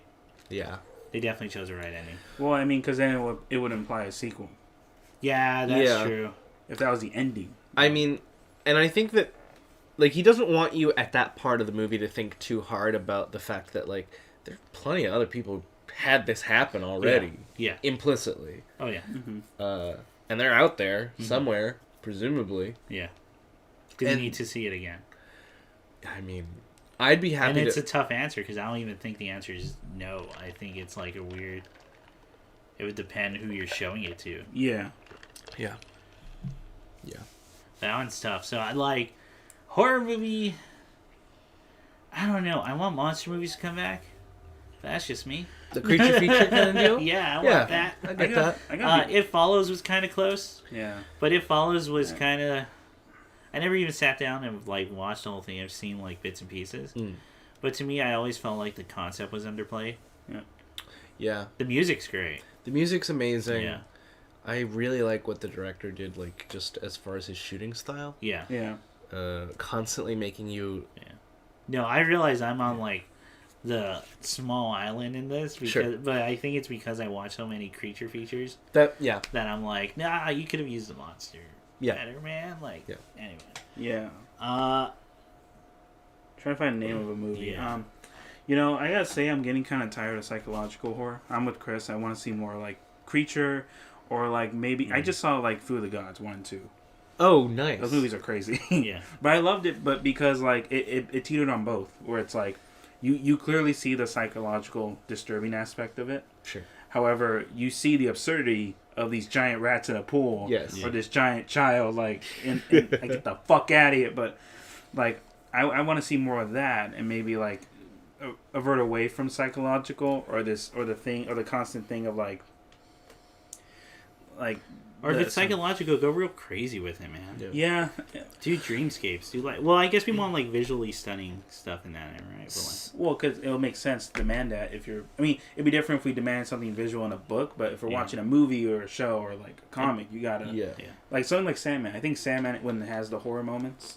Yeah. I think really nails them, like the dreamscape, nightmare horror. Serial killer convention. Oh yeah, that's right, dude. That whole thing was fucking great. You know, there's an ARG for that back then. No. PennyArcade.com used to host an ARG from that, That's like with some people. That's wild, man. Yeah. So for creature, how did you feel about Quiet Place? I haven't seen it. Oh, okay. it's actually on my list right now, and I'm slowly going through movies, but it's like closer to time. Could you make giant tomatoes scary? You can't. I know. We did it 3 times. Yeah. The problem is I've already missed out on the best like watching situation for A Quiet Place. Yeah. Which is in a theater, but it has to be an audience that will shut the fuck up and like. And just let you be in this shared moment that's silent. Which where I live, that's not going to be like common. That's gonna be lucky to find. So I'll just watch it at home and shit. Yeah. What's a good one, man? I want it to be brought back where you can see the murderer or the monster, but nothing happens, and a whole scene plays out. So what I'm referring to is like The Strangers, just because my favorite people scene, in the background. That's like my favorite part of that movie, is that nothing happens and you see them and you're looking at them. They're doing stuff, but nothing's happening. Yeah. Like, I love that shit. Yeah. I want that to be brought up more. Yeah. I guess I just want monster. Like, okay, I'll make it harder on myself. If I can take a creature feature thing away, I want the monster to win. Okay. I want a monster with intelligence, like high intelligence. Yeah, or maybe like something like Del Toro, where it's like justified. Yeah. They like have their own personality. That's why I like Del Toro stuff so much. Yeah. It's... We've all seen Nightbreed, yeah? No. Well, No. guys. Yeah. So it's a Clive Barker picture. He made it right after Hellraiser. Okay. And this is the short pitch. Yeah. But a guy, he's going to a therapist because he's feeling kind of off center, and he keeps having these really terrible nightmares about a scary city underground full of monsters. Okay. And his therapist is played by David Cronenberg. Oh, and cool. His therapist says, "You're a murderer. You murdered these ladies." And he said, "Well, you're my therapist, so I guess you're right. That's, probably." And then he finds out there is a city full of monsters, and David Cronenberg wants to kill you because you're from the city full of monsters. Okay. And yeah, I don't know. It was a good. All right, that's cool. Yeah. That's some stuff. Any other horror tropes? Horror tropes. Because luckily, the thing with horror tropes is that people are messing around with them all the time. Right now, definitely. Because like people who watch horror movies regularly know all the tropes. Yeah, sure. So you have to be like kind of diligent against it. Yeah. Otherwise, you're gonna get blown the fuck up. Like, we got to talk about. I don't think we have. I saw The Lighthouse. No, I still haven't seen it. Fuck, man. I know Ricardo is like, we gotta make it like to it. So I'm gonna try. I want to. I really do. What a good time. Especially because it's supposed to be my kind of horror, where it's more like, it's fucking weird. There's so much. I have to tell you something. I'll leave out as much as possible. Okay. And this won't spoil anything. So there's a scene where an argument happens. Gotcha. And my roommate and I saw the film. Is the fetish one? No, this is an earlier scene. It's the ambiguously fetish. The more I can't wait to watch it. The more I think about it, the more I think they're I'm right. already setting up you guys to fail because I can't wait to watch it and go, you guys are crazy. You just outed yourself. I'm gonna shame you like that kid. You're weird. I'm gonna be disappointed if you're right. I just want fuel. The reason that I agree with it more and more, the more I think about it, I think is because of just how long this particular behavior is dragged out. Oh, is it like Tarantino style where you look at that foot and you go, this is crazy not that people don't think he has a foot fetish thing. He made Gary Oldman talk about foot rubs as being equivalent to I think that a lot of movies right now are really breaking tropes. Yeah. So what were you gonna say about The Lighthouse? Oh, it's just fucking dope, man. Oh, okay. That's it. I mean, my roommate started to mimic Willem Dafoe from an argument. Oh, okay. That involves him delivering an excellent monologue that I couldn't begin to do justice to. But essentially giving like a sailor's curse to someone in this, amazing thing. Yeah, it's really good, man. Okay. Yeah. Sailor's curses are fun. Sailor's curses are great. Mm-hmm. And I mean Edgar. I think it's Eggers who directed it. He's the guy who did The Witch too. The Vivitch. The Vivitch. You ever read it? Yeah, I think it's the same person. What? You ever read it? The Vivitch. No, I didn't. Oh, by Scott Snyder. Yeah, it's really good. Yeah, you liked it? Yeah, I mean, that's why I want to see the movie because like I read it like years ago, but I did want to see Scott Snyder do more horror, like out of superhero, like Batman. Right. But I think it's really good. I think that American Vampire is really good. I've not read that one. Oh yeah, it's rough. The first 2 volumes are rough, but beyond that, it's really cool. Okay. Especially if you're into like world building through character, like narration or stuff like that. Sure. But yeah, I do want to watch The Vivitch when I get a chance. It's visually beautiful to look at, but it's also like really tight narrative. You've seen it? The Vivitch, no. I know about it. Damn. I know how it's not like even real like horror. It's supposed to be like a period piece. I watched it twice and had people walk out, and it really irritated me. Oh, really? Yeah. How come? It's supposed to be slow. Why did they walk out, or why did it irritate me? I guess both. I think that they were clearly having a bad time. They'd gone there, and then there's like one really prolonged scene where the father kind of is berating his daughter for there's a plot line that involves his mother's hand-me-down silver cup, and it's like the family's cherished thing. It's gone missing, and he immediately assumes it's her. Mm-hmm. And so they basically just have a father-daughter fight, but in an Old English dialectic. Yeah. And they wouldn't stop fucking laughing over the movie, and I couldn't hear what was being said for a period, and then they got up and left. Yeah. I think it was literally like... Because of the accents. Because of the accents and that they're speaking in thy and thou. Are they doing it right, though? Because they're... okay. Yeah, because... It's not distracting, but it's not... Yeah, but I mean, like, there's the right way to... There's an action... There's... Believe it or not, there's a logic to people going thouist or like... No, there is. It works the same as Spanish. Yes. Works the exact same way. Yes. But people who don't know that will just start talking like that. Yes. And it's fucking hilarious. What is the directive and who is the... Yeah. Whomstiff, of course, being the bigger, the internet Whomstiff, one. yeah. Whomstiff. Thou it's hasteth, thou it's my daddeth. No, there's a process to it. If you've been to like a really hardcore Catholic, like like an old, like they got the old priest that day for whatever reason to come in and to do the sermon. His eyes start glowing red. He starts levitating. Like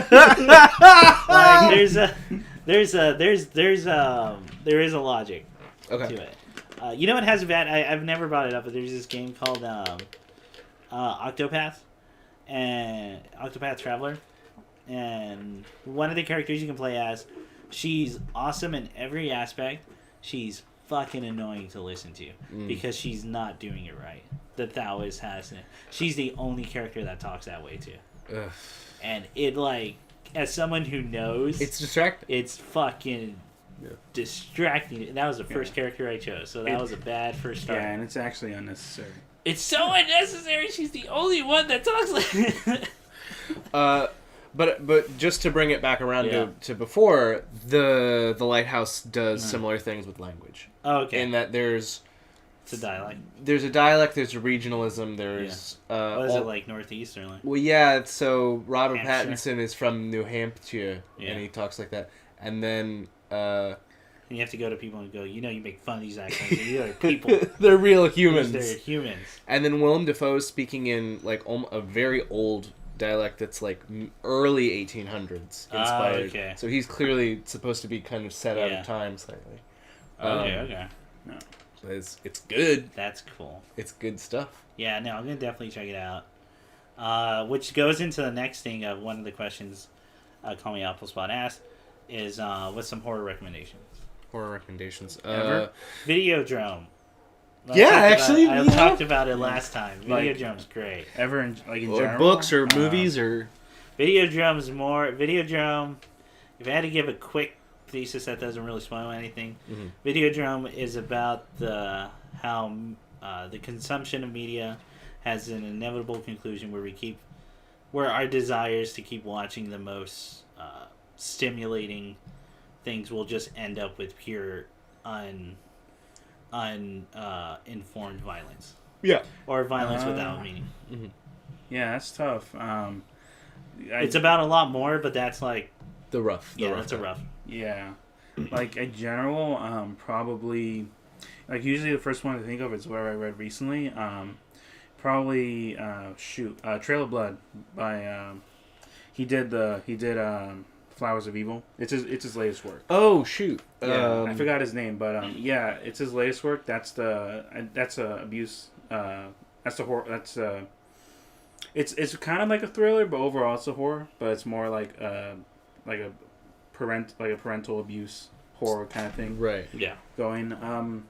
Maybe it's horror that'll hit really close to home for people. Yeah. It has a highly specific like mind and like set.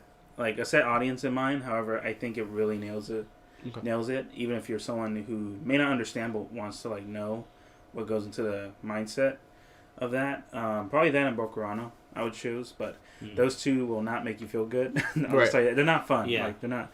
They're not the fun campy horror. But I will say they're definitely worth the time. Like the unique take they take on everything is really cool. Yeah. Bokurano I would say more so because I just think it's one of the best paced things I've ever read. Okay. Like you'll read it and it's like, wow, this can't get worse, can it? And then each chapter until the end gets like worse and worse overall. And then by the end of it, it's like you realize what it was all for and like what it took to get to this point for these characters and like, oh, why are they in this giant robot and why are they fighting? You get to the last chapter and you realize why. The payoff is like it's really messed up, and I think it actually says a lot about like we talked about before, like the desire for violence, like the ultra violence, power fantasy, and I do think the last chapter has a really it's very apparent the author's viewpoint on that. Okay. So I would say that Freaking House. The movie's awesome. House too. Sure. Yeah. Yeah, the freaking piano. Well, I still gotta watch it all the way through. I've only ever cool. seen like scenes from it. Yeah. But now that you have it, I'm gonna like borrow it. Yeah. That's awesome. So good. Yeah. Attack of the Killer Tomatoes. I was about to say, let's go the opposite way with a DVD or Blu-ray you just got. Attack of the Killer Tomatoes. Yeah. That's so. You cool. want to talk about classic camp, folks? That's up there. Oh my god. That's as classic and as campy as it. That's like it's a '70s movie. Like Yeah. it's And it's got so many like 2-camera, like kind of on gaggy the moments. nose Oh yeah. gags, Yeah. slapstick, Yeah. all the puns God, it's so, So funny. you could fit. It's so funny. It's hilarious. How can we get away if they're always It's- gonna catch up? Can you please pass the ketchup? Oh. There's so many ketchup jokes.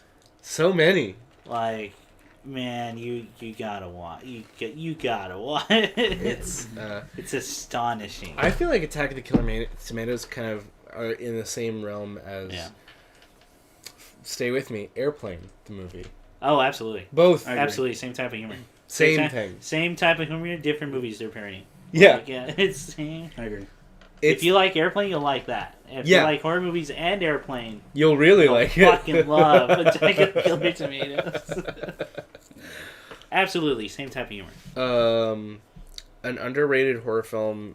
Yeah, I'm trying to go for like obscure because like I can recommend big stuff. I think it's. I called... could obviously recommend Junji Ito stuff, but like horror music.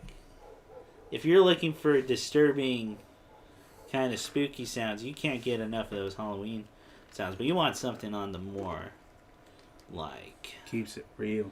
no man, how do I even put this? Like unsettling Mm-hmm. music. Might I recommend the musician Colin Stenson? He's famous for doing the Hereditary track. Oh my god! Yeah, but he has albums out that he does on its own. Yeah. That are amazing. I think it's called History of War Volume 1 and 2. Mm. In particular, are great. Go check those out. Him playing a saxophone. Also, a disaster piece off of It Follows. So, as you Yeah. said, solid musically. Oh yeah. Amazing. Yeah. I've been listening to the soundtrack from the Faith games that we played. Oh yeah, I gotta download them, dude. They're real good. Yeah, if you Yeah, haven't they're seen our horror recommendations, on the internet, go check out our Faith playthroughs. I had legitimately a great Yeah. time. It was Yeah. so fun. I can't wait for more of it. And like you can actually see Ian jump and get scared. It's really Because I've never seen that. I've watched horror movies with him. I've never seen that. I have a very different reaction to a game that's horror. It's to a different realm. It is. My mind's in a different Oh, place. You know. Yeah. If you're looking for more existential horror, I always recommend Soma. So I talk about it all the time. Go check Oh, it we're out. doing games? No, I was just doing that because we were on games Oh, already. okay. Well, you got a game? Well, I mean, probably. I mean, there's the obvious ones, like, you know, the main ones like Silent Hill, Resident Evil, but yeah, like more independent ones, probably. I'm trying to think on top of my head, because yeah, Faith was awesome. Anatomy. Anatomy. If you have was a computer. Dear Esther, if you recall that one. Dear Esther. Yeah. It was Yeah. it was a mood piece. Yeah. Anatomy. The less you know about anatomy, the better. What's that new game that Devolver Digital is doing with Metal Chaos. The new one. the It's meat new. blob? Oh, Carrion. Carrion. Yeah, that comes out. I think later this year. Actually. Oh, okay. Yeah. That game's gonna be rad. It looked dude. real It looks fun. so fucking Looks cool. fun. Looks so Like, reverse horror game is what they're calling it. That sounds so. So it's fascinating. I don't know about horror. If it's horrifying. Yeah. Yeah. But definitely disquieting was shoot, it was a different video game that was a side scroller and it had a meat blob that I played. Binding of Isaac. No, not the Binding of Isaac. It's a side scroller and it's about a young boy who is in a world being taken over by aliens and then they fuse him into like a flesh pool of other humans. And like no matter how you play it, that's Inside. it. Inside. Okay. Yeah. Really good. Really Inside's another one. The less you know, the better. Yeah. Yeah. Yeah. Less you know about Inside, the better. Yeah. What's the shoot? Oh my god, what's the one where it's the side scroller, but it's the author who has like the OCD. Oh shoot. Where like his whole thing is like it's black and white, but it's like done. Oh, no, it's not OCD. He has and it's the name of the game, so of course I'm not gonna remember the fucking thing. It's not Waking Nightmare. It's what's that condition where you have nightmares but sleep paralysis? No, but you keep having nightmares within nightmares and you can't get out. Oh shoot! Never-ending nightmare. So they're pretty intense. Yeah. The waking dream or a waking nightmare. Fuck, it's the name of the thing. It's good. That one's a little bit on the older side, but that one's like no. When it came out, that one's great. That one's up there for me when I recommend people indie horror game. Has everyone and his sister already heard of LSD Simulator? Yeah. Have you heard of Hypnospace Outlaw? No. Oh, sir. Wait. Oh yeah. Have you heard? Have you heard of Hypnospace Outlaw? So I know about that, and I know about the Tower King, the game series that came after LSD. Yeah, LSD. LSD. No, but Hypnospace Outlaw is new. Oh no, he has a new one. No, it's not him, but it's in the same style. Oh, okay, yeah. So what it is, it's the 90s internet, the game. Oh, yeah. Oh my And god. you play a game where you go into the 90s internet. Okay. But you transcend, so you're inside the computer. I want to do like a look at it. Okay. It looks so fucking rad. Eastern Mind, The Lost Soul. That's the name of the game after LSD. I don't know if it counts, Humaniki, but that's more dreamlike, and it really comes down to like what. Yeah, try to go for the original Pixel one. I don't know if I'm. Well, I got to check out the 3D one. Yeah. For Humaniki. See if it holds up. But yeah, horror's fine. Horror's great. Next question. I mean, you guys might know more about this than I do. Maybe it's an internet thing that I'm not aware of. Sure. Is there an L in both? What? Wait, that was the question I was asked, is there an L? and I thought I'd ask it because I thought you two have your fingers on the pulse. No. Is there an L in both? I know you're looking up too. Both what? The word both. Okay, so it's specifically that's the question. Well, how do you say both? How do I say both? Yeah. Okay, Both. so I can hear it. There's a little bit of an L. Oh, what? Like when you between the pronounce B it? and the O? No, Both? between O and T. Both. Okay, I can't. Okay, I can hear it now. Both? Okay, no, you say it the right way. Yeah, you have a good diction. Yeah. You have correct. But now I feel myself like leaning towards. Are you supposed to say like both? Or am I- Right? No. Yeah, there. Oh. I heard it. Because people do it. Because you know what? And of course, because it's Call Me Apple Smash, they are an anthropologist, so of course they would be calling me out my anatomical shit. That's why they are fucking with me. Nice. It's fuck both.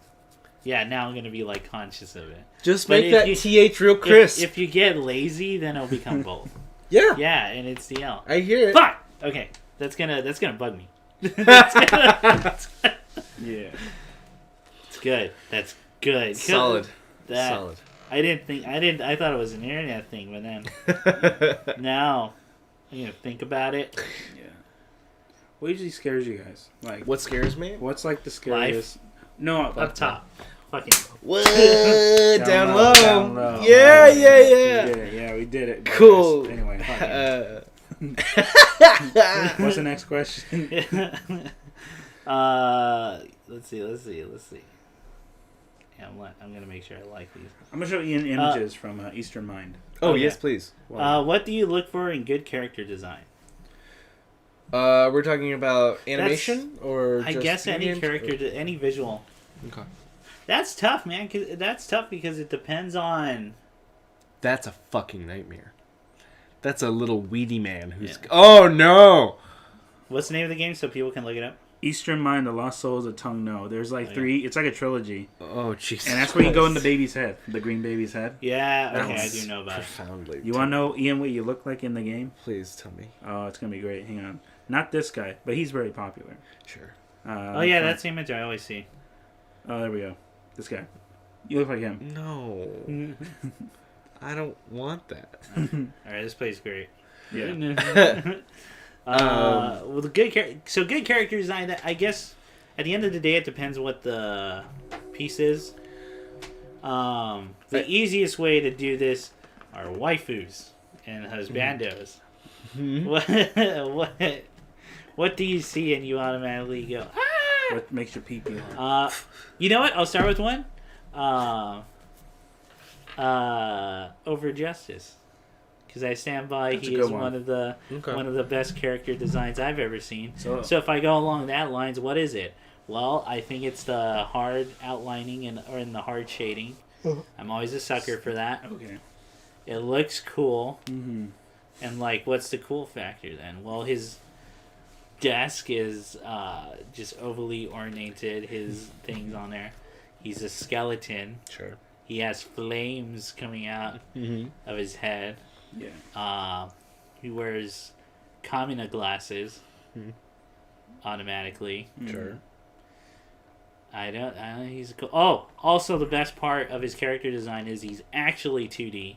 Because when you see him in the show Space Patrol Lilico, they'll do different camera angles, and he's sometimes flatter, and because he just stands still, and he looks like a piece of cardboard. That's amazing. Yeah. So what's funny is, so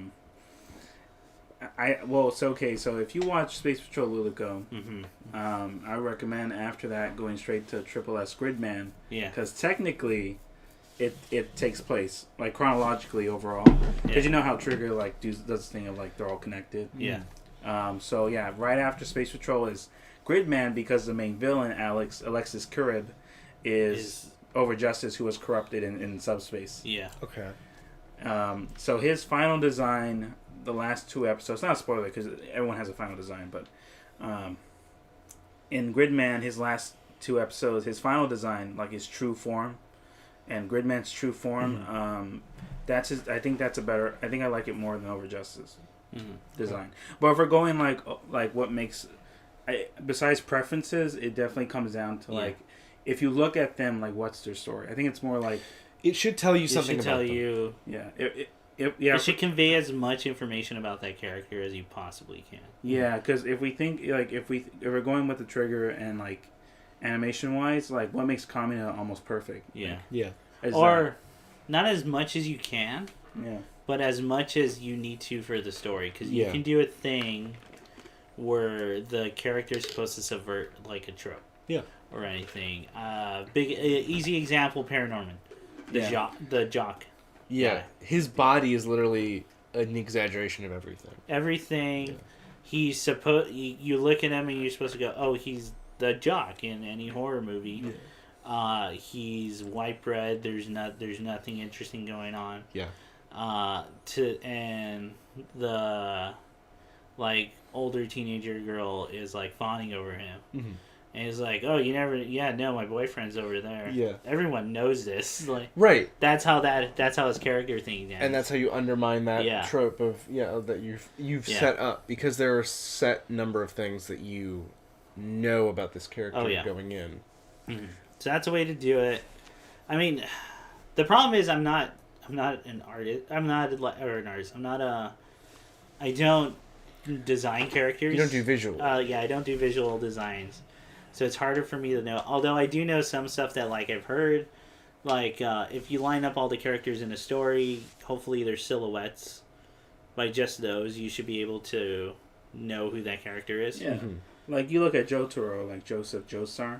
Yeah. You know that's them. Yes. Without having to look at their face. Yeah. But like you said, I think a lot of it comes down to when it's written down. We actually write down who they are and how that reflects visually. Yeah. Because I think my favorite designs Pun is all about who they are and how they kind of wear their attitude on their sleeve. But again, that's all preference really. I mean, but it gets comes down to how effective you are showing that expressing that through. Because sometimes you fail, and sometimes you have a well-written character, but they're not as visually interesting. Yeah.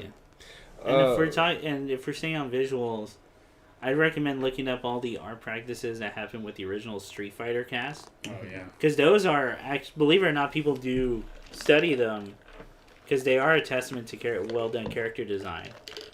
And someone did like a thing where if you break them down into just 2 shapes, and those shapes are a color each, or like 2 or 3 shapes, and each shape's a different color, you should be able to know who that character is. Yeah. So Ryu's always got the white gi with the black belt and the red band. Ken, red gi, black belt, blonde hair. Blanca's green, brown pants, orange hair. Yeah. Chun-Li, blue, gold, and black hair. Well, you can also do brown for legs because of leggings. Yeah, brown leggings. Yeah, you're right. The 3 colors would be brown, blue, and gold. Yeah. Morgan from Morgan, black, teal, and but yeah, black, teal. Same thing. Brown. For leggings. Yeah. The same thing goes for the Simpson family. Yeah. They are perfect silhouettes and all that. Yeah. I mean, and you could break it down to Bart is a spiky shape and an orange rectangle. Lisa is a star and an orange rectangle. Mm-hmm. Homer is a white circle, a yellow circle, and Marge is one rectangle that's 3 colors. There's 3 colors, yeah. Yeah, like, and you get it. Yeah, you get it immediately. It conveys a lot of information, hopefully without having it be overcomplicated. Yeah. But that's a visualize. If we're doing character design, if we're talking on paper, I'm of the opinion, like you were describing, and this is not for everyone, and I know this. Yeah. I make I try to make in-depth backstories, as much detail as I possibly can for each character, because then it makes it easier for me to decide what I want to show in the story, and it makes it easier for me to make the character feel real, but also not having to have him spill his guts. Right. Like, I try to create a person on paper, and that's my way of doing it. That's not everyone's way. Yeah. If you can just know mannerisms like by heart, then like good for you. I can't do. I have to work everything out. But that's how I do it. I don't know what your guys' process is. When I write a character, I usually start with something real. But at the same time, at least I'm not really interested in writing a character that's just someone I know with the name change. Oh yeah, that's my biggest fear. Yeah, I don't want that. that. So like, it'll happen. Yeah, it'll happen. But I try my best not to do that. What I'm more interested in is I'll very deliberately take something from someone I know that's specific, and then I will strip away everything else, and then just how can I blow this out into something? Well, that's just different. I think that's just how people like get into writing emotions, because you have to take it from. It has to be from a real person. Yeah. Like, you can't... I don't know. I'm of the opinion that you can't really make fictional people out of whole cloth. Everything has to be drawn from something. Cause you can exaggerate it, sure. Yeah. But I think its cores are going to always be... But, like, you have to know people to talk about people. Yeah. As much as anything. Yeah. You know? But that is not an excuse to then just do... Here's my take on Dave and how would I think about him. It's like, well, you know, here are some... Let's pick up on some obsessive behaviors maybe he has. Oh, but I know Mary has also obsessive behaviors, and I can pluck on that, and you can weave them together into something How do new. we each go about it? Like, can you make something unique out of it? Right, exactly.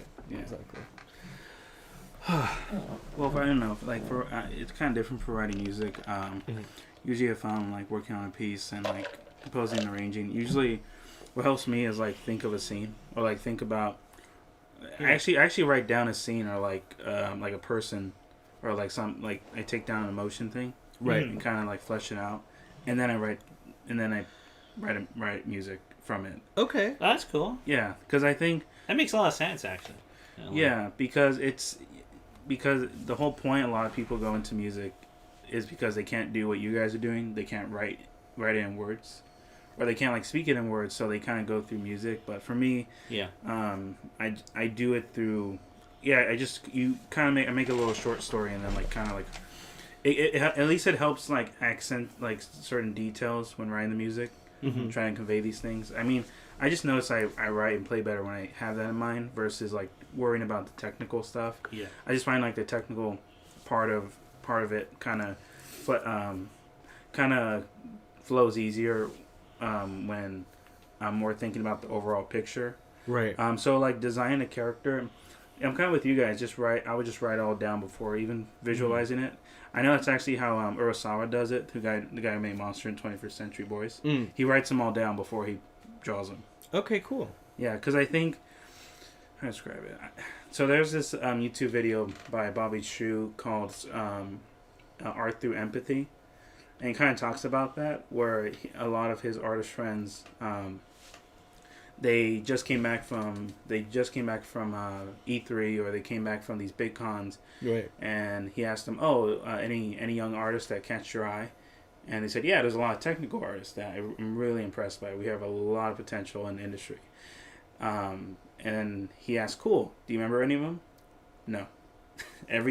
For literally 3 years straight, it's the same question, all the same answers. And he kind of talks about that. It's like that thing of like, you kind of have to, if you worry too much about visual, you lose the depth of it, and you kind of, if you focus on too much depth, you might lack like the ability to express it visually. So, right. I mean, it was a really cool video overall, but I guess that's kind of my thing, where I try to I would write it all down, and like actually figure out like what I'm trying to convey, or why I want to convey that, and then like write it through music. So, yeah, that's kind of how I would do it.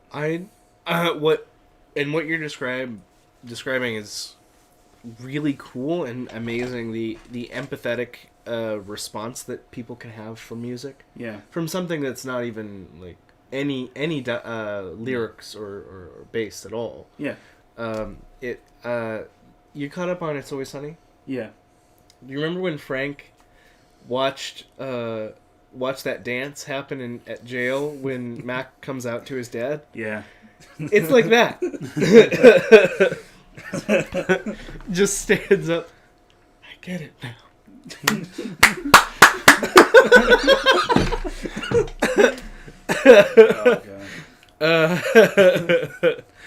That show's great. It's such a good time. I gotta rewatch all of it. It's crazy how consistently good. Isn't that fucking bananas, man? It's almost frustrating. Because you watch and you go, they can't slip up a little bit. Yeah, a little bit. It's like Bob's Burger, right? Yeah. Somehow, it's crazy. Both of them. They're both over 9 seasons now. Yeah, and both of them freak me out every time they announce more, because I'm like, yeah, they can't keep doing it, right? They can't. They've got to fuck up. Yeah. And It's Always Sunny is even crazier because it's always treading the line. Yeah. But it's it's still, you're on their side, or you're on this. At the very least, I'm on the side of the writers. Yes. And I know everything they're thinking, or I get the messages and all that. And it's still fucking funny, with the most horrible people. They're really vile. They're the worst of the worst. They're so... And so shallow and petty and just the... So I started blasting away, right? Is there a man on that couch? I think this woman called you a bitch. Yeah. That's clearly a man in the couch. Oh! Why are you naked? Oh, it's all leather. D, I'm gonna need you to move that dumpster at least foot, at least 6 inches further. What? It's a 6 foot rule. It's very sharp. Okay, well, you did it. Yeah, I did it. Yeah. I'm sorry. Everything was perfect except for the dumpsters. D, you bitch! You bitch!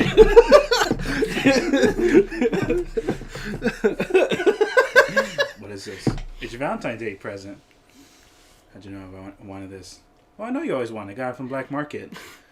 You know I want an RPG. Frank, I know you. What is this? What's going on? I can't help it. I always had long legs. Always been a problem. We blew up that car. Were there people in it? Oh yeah, but that's man. I live with a guy named Frank. Oh no. Dude, well, I live with a guy named Frank. We all sleep in the same bed. God, they pull that off so well. That's right, Deanna. You always wanted to be a part of the poop war. That episode's amazing, man. It's incredible. It's. I think we found a rule. She's a little kid. I think we get it. I think I get it. We just learned a lesson. God. Since we're talking about writing, when you write stories, what's one thing you always keep in the final draft? What's one thing you always keep in the final draft? Yeah. So I guess throughout your entire process, what always stays? What, no matter how much filtering you do, always seems to stay? That's a good... Well, my first answer was going to be nothing. Like, everything's on the table to change, potentially, if it makes... Because I have one that I know I have a problem with. Oh, what's that? Characters. Because as I've just told, I write a lot... Each character in its own is a short story that I wrote. Right. Like, each thing. So I put way too much time in them. And, of course, I become way too invested. Yeah. So I have a hard time cutting them out of stories. Okay. And I go, well, no, these are the characters. This is what I'm going to work with. And this is what's going to happen. Like, I'm going to work with that. And maybe some stories would have benefited with a different character or changing up stuff. Mm-hmm. I always have a hard time. So, like, characters usually stay how I pre-plan them because I do all the pre-writing beforehand. And I change up stories a lot before putting them in the story. Okay. Like, that's a lot of my drafting. Because then the actual story will just be working around these characters. Okay. And how they would react. Okay. So, but it does lead to problems. Because some stories are better without some characters or some more. Or if maybe you add one more, like, thing. Mm-hmm. But then I always argue the stories are my character stories. So, like... Right. Because that's the process I always work with. So it has to be with them. Okay. Okay. But that's something that always tends to stay. I know that's not everyone's. So like, no, because I kind of go usually from story. Yeah. Like, narrative is usually what hits me first. So the characters may change and then be rewritten in the drafts just because they need to be different. I guess I'm really hard. I have a hard time getting rid of like narrative ideas or themes. That stuff I can't stay away from. And when I start to see one, everything else kind of has to be to serve that center point. Serve that thing. So yeah, I'd say everything else is on the table for me. Okay. No, everything else is fair game. Yeah. Nothing is safe now. Yeah, man. Like you have to get around that hurdle. Like can't become too precious. I remember when I was much younger, much younger, but a sprout. Yeah, and like 20. Yeah, something like that. If you could imagine, like 20, 21. there was a story I really liked that I was convinced like I need this. It doesn't matter what it was, but I was convinced like I need this. This if I don't have this scene, this is really going to throw off the flow. Mm-hmm.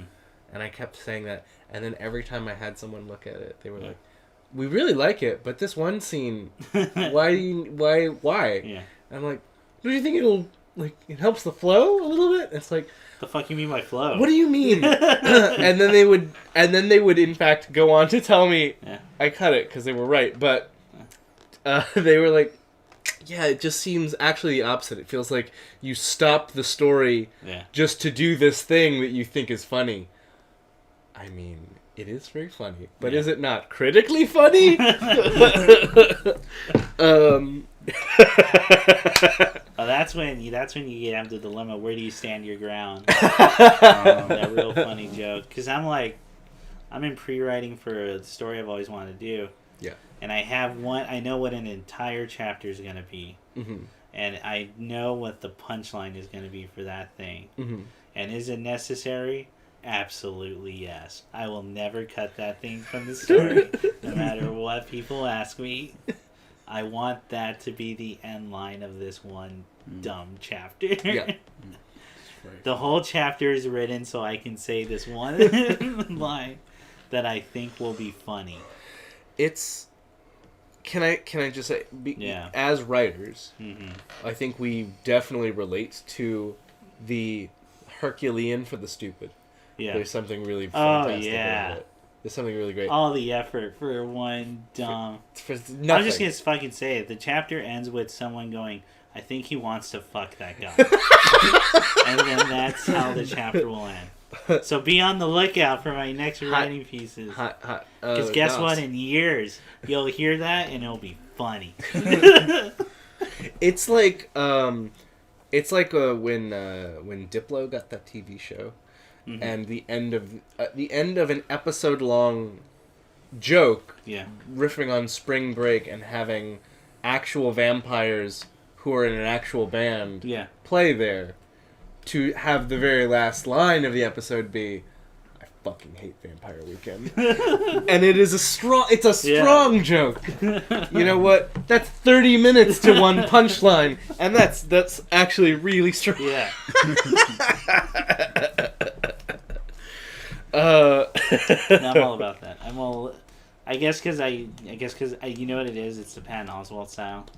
Yeah. It's the long road. There to a punchline. There are jokes in between, but it is ultimately all fuel for one thing. One punchline. Yeah.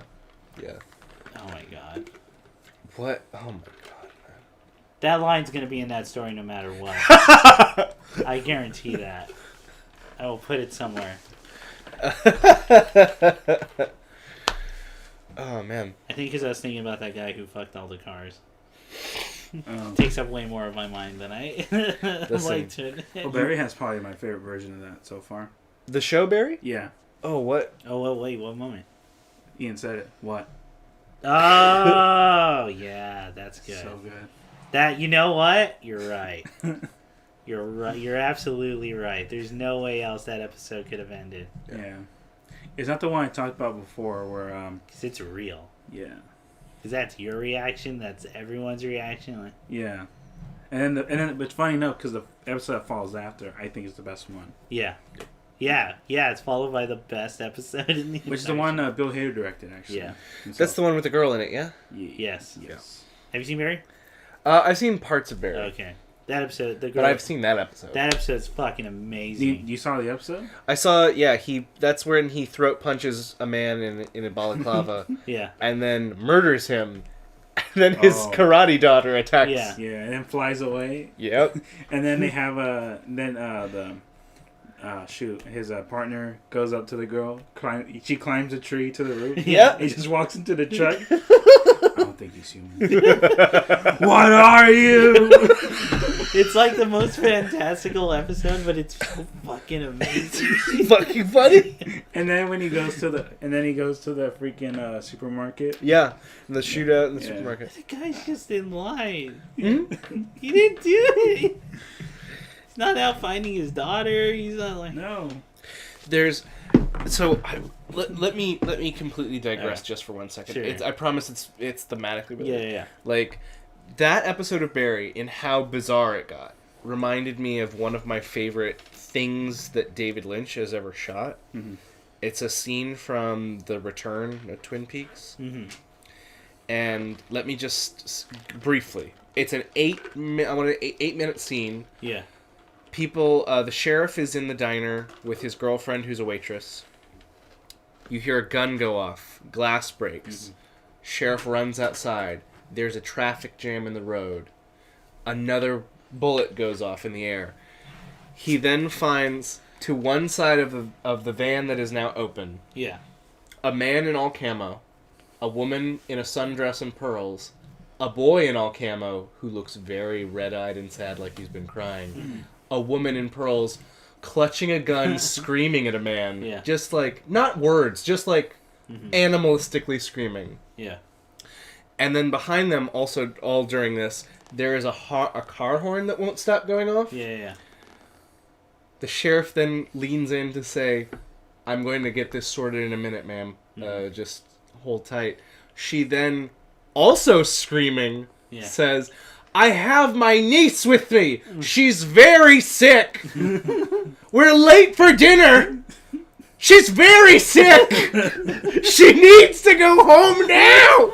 And she won't stop honking. I'm sorry. The horn.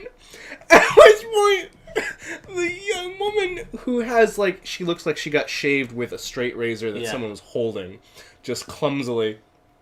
And she's in a nightgown, and she just does, like, raises her arms and starts just, with her eyes closed, vomiting everywhere.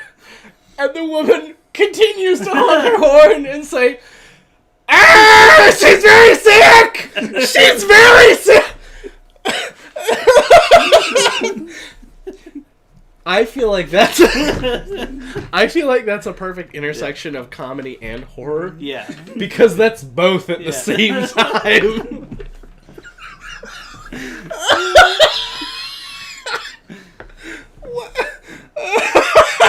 It's like that Tim Robinson sketch, "Honk If You're Horny." It becomes like a stalker episode. And he goes, "What? I think you said honk if you're horny, and I need help. What? That's just a joke. No, I can't stop. It's been like this for weeks, and I can't hear it." And the guy who plays that guy's like fucking phenomenal. Okay, since you're talking about comedy, what's a joke? And this is just off my head. What's a joke you've always wanted or waited to do with a group of people, but the opportunity has never arrived? Oh, shoot. Here's my example. There's too many. I've always wanted to be with a group of people. The power goes out, and then it comes back on, and I've always wanted to go, "My pearls!" And like when it comes back on with the crowd room, I don't know how many people are going to get that. If people are aware of the old trope of stealing one's pearls. No, I think enough people watch detective movies from the 40s. That'll be a hot ref. That'll be good. But that's one. That's one I've always wanted. Gosh, I've always thought it would be really, really funny to do. It would have to be in a situation where you literally know no one else. Like if you were traveling alone. Yeah. And to introduce myself with a clearly fake name. Oh yeah. But like I used to do that all the time. Commit to it. Yeah. I did it a lot in high school. And I did commit because I was of the opinion I'm never going to see this person again. Yeah. I love the idea of, and what's the table under? Richie Cunningham? Yeah. It's me, Jerry Seinfeld. Rob. I used to do Leroy. Rob Fantastic. Might call you Mr. Fantastic. Yeah. Laser Ray. That's right. Yeah, that's one for me. Yeah. I don't know. Leroy O'Houlihan. Probably, like you said, it has to be people I don't know. Yeah. And they have to be very serious. Okay. They have no sense of humor. Unlike me. Mm-hmm. Yeah. Of course. I don't know. I think I just find it more fun to mess with people who are super serious. Oh, I agree. Oh, absolutely. It's more fun than people who would laugh it off. Yeah. But the thing is, like, you have to be surrounded by other people who see you messing with them. Yes. Yeah, you need an audience. Yeah. Unless you're just gonna, You need attention. You need positive, well, you need the approval. You need positive reinforcement. Yeah. You need the approval. This is normal. Yeah. What I did was normal. You need someone to slap you on the back and go, "That was real funny." This guy. Yeah. I do that at work sometimes. Yeah. No, I told you one of my biggest problems with one of my jobs was people were funny, but no one knew how to do bits. Yeah. So I had no bits at that work. I have and I kept trying. Nothing. Oh no, me and one guy did. Cuz he was trying to flirt with this person who kept coming to the store. And it was very obvious she was into him too. Oh, okay. He's just bad at broaching the subject. Yeah. Existing. Yes. So I would do a joke. I was like, "Oh man, no, you just gotta find out what's in common, man. And like, what do you guys got? What do you guys got going on?" And he's like, we like beer." I was like, okay. Like same type of music. I was like, "Oh, that's a big deal for you." And so we go, "So you gotta do?" And you gotta go up to him and go, "Hey, you like beer? I like beer. We should hang out." And I would just keep doing stuff like that. I go, "Hey, You have a skeleton. I have a skeleton. Come on, I think we should totally, breach the subject here, man. So I would come up to him and just we should just meld together. So me and him would do that because I was like, man, it's so funny. You breathe there, I breathe there. Come on. I have one. You wear glasses. We wear glasses. We're a minority here. We need to stick against them. All of. Here's one I just thought of. Mm-hmm. I deal with customers periodically with my regular job, and for some reason, it really irritates me more the more I hear it. Is very rarely when something goes wrong though, there's enough times where instead of phrasing it as what went wrong or how do we fix it, whatever, they always phrase it as why did you do that?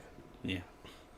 And I just so badly in the core of me want to say, because we fucking hate you. You specifically. We did this to ruin your fucking day. Why? Because fuck them.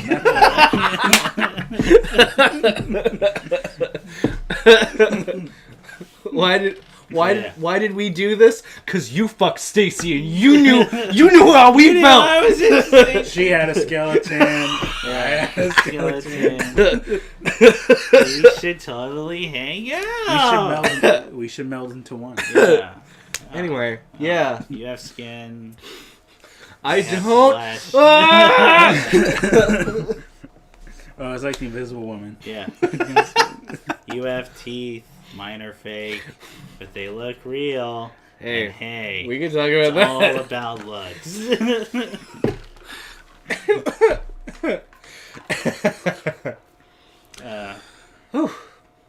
Yeah. You know what? I'm gonna forego a potential relationship and just say that because I think it's gonna be hilarious.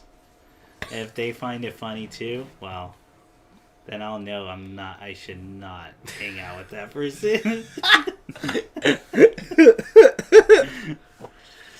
Oh, man. Okay, another question. No, yeah. Another one? Phone law. Yeah, man, there's more. We're rolling. Because I posted in the...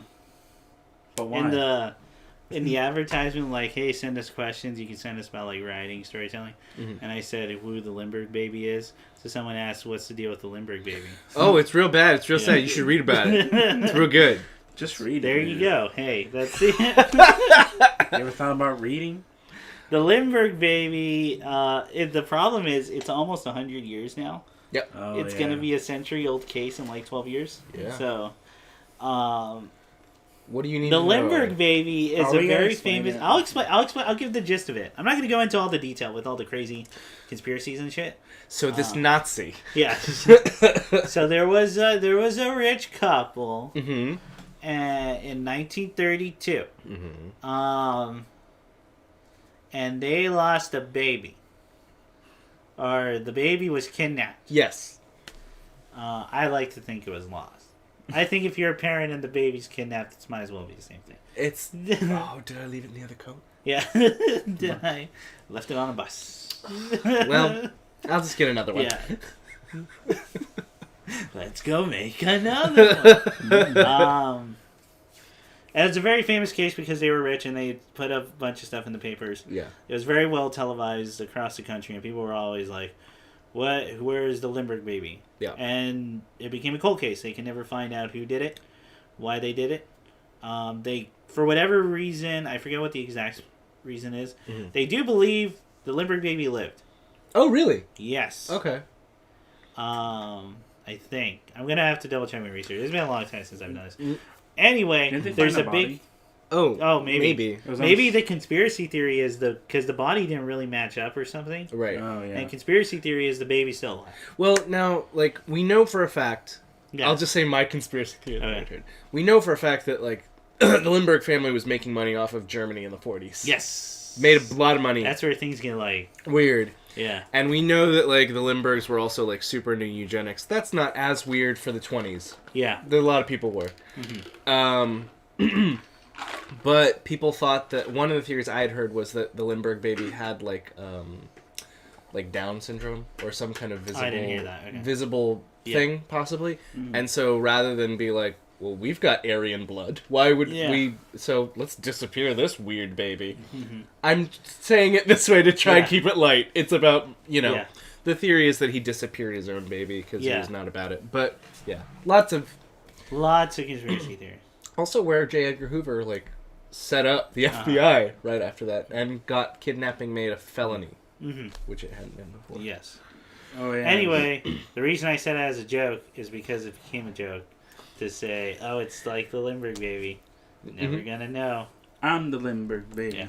Well, no, that's why I'm here to tell you I do know what happened to the Lindbergh baby. He was taken by Jimmy Hoffa. I'm the Lindbergh baby. Oh, that's my God. I was born in 1932. Well, by now... Nick, you remember that time I was the Lindbergh baby? Yeah. You were there? But wouldn't that make the baby 90 or 80 at this point? Almost 100 Almost years old. 100 years old, yeah. 88. Okay. If they were alive. Alright. Well, it's also... Hey man, I'm not saying anyone still cares about it. I'm just saying... Can we talk about weird stuff also? What about people who... one more thing. Yeah. It's also one of my favorite Simpson jokes. In that, the Lindbergh baby. And I think accusations are going on, and then Grandpa Simpson goes, "Fine, I'll admit it. I'm the Lindbergh baby." Wah! Wah! But don't you use that word. Yeah. What? Sex? What's wrong with saying sex? I had sex. Can I come too? Oh, man. Oh,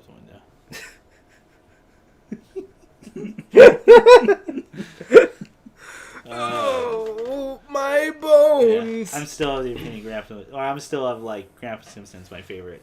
Simpsons. He's pretty great. Which was a silent. Yeah. Every fucking line is it's gold. I'm so jealous of whoever got to write his stuff. Him and Ralphie had some of the strongest. Oh yeah. Yeah. It was 5 and I had an onion on my belt, which was the style at the time. Cost five nickels. They used to have bees on them. I'd say I'd give you 3 bees for an onion. Give me 5 bees for a quarter, they say. Anyway, I wore the onion on my belt. And it wasn't even those nice white onions. It was a yellow one. Because of the war. Anyway, we only saw the story was that I had an onion on my belt. It was style at the time. Sorry, what were you going to say? Oh, can we talk about weird stuff? Yeah, sure. What? People who also think Elvis is alive. He is alive. I'm Elvis. Yeah, there's still people who believe. Man, I want this podcast, our last episode, to me give a big revelation. It turns out you were 2 people the whole time. You know, they do that poll every year, annually. What poll is that? Do you believe Elvis is alive? Do they? Yeah. On top of that, they also believe that if you email him, he'll email you back. Sure. Hey, really? Hang on. Well, there's supposed to be a website for Elvis's ghost. I heard about that. How do you know it's him? You just know. You just do, man. Okay, send me that. I'm gonna try it. He's the king. Yeah. It's not like a poll on Twitter. They're not... Yeah. It's an email. It's what decent people did. I don't know what else. What other weird ones? You guys got good weird. I didn't know people still thought I was alive. Yeah, man. Bum fights are still a thing. That's sad. That's sad. I got into something. Bum fights? Darker. That's weird, but fun. Have to. So it's weird, but I don't know. Lindbergh baby's always my go-to because Lindbergh baby is a strong one. I think saying old things that happen that no one possibly gets is fun. I think it's that one, and then also lizard people. I'm really into that one. Oh yeah.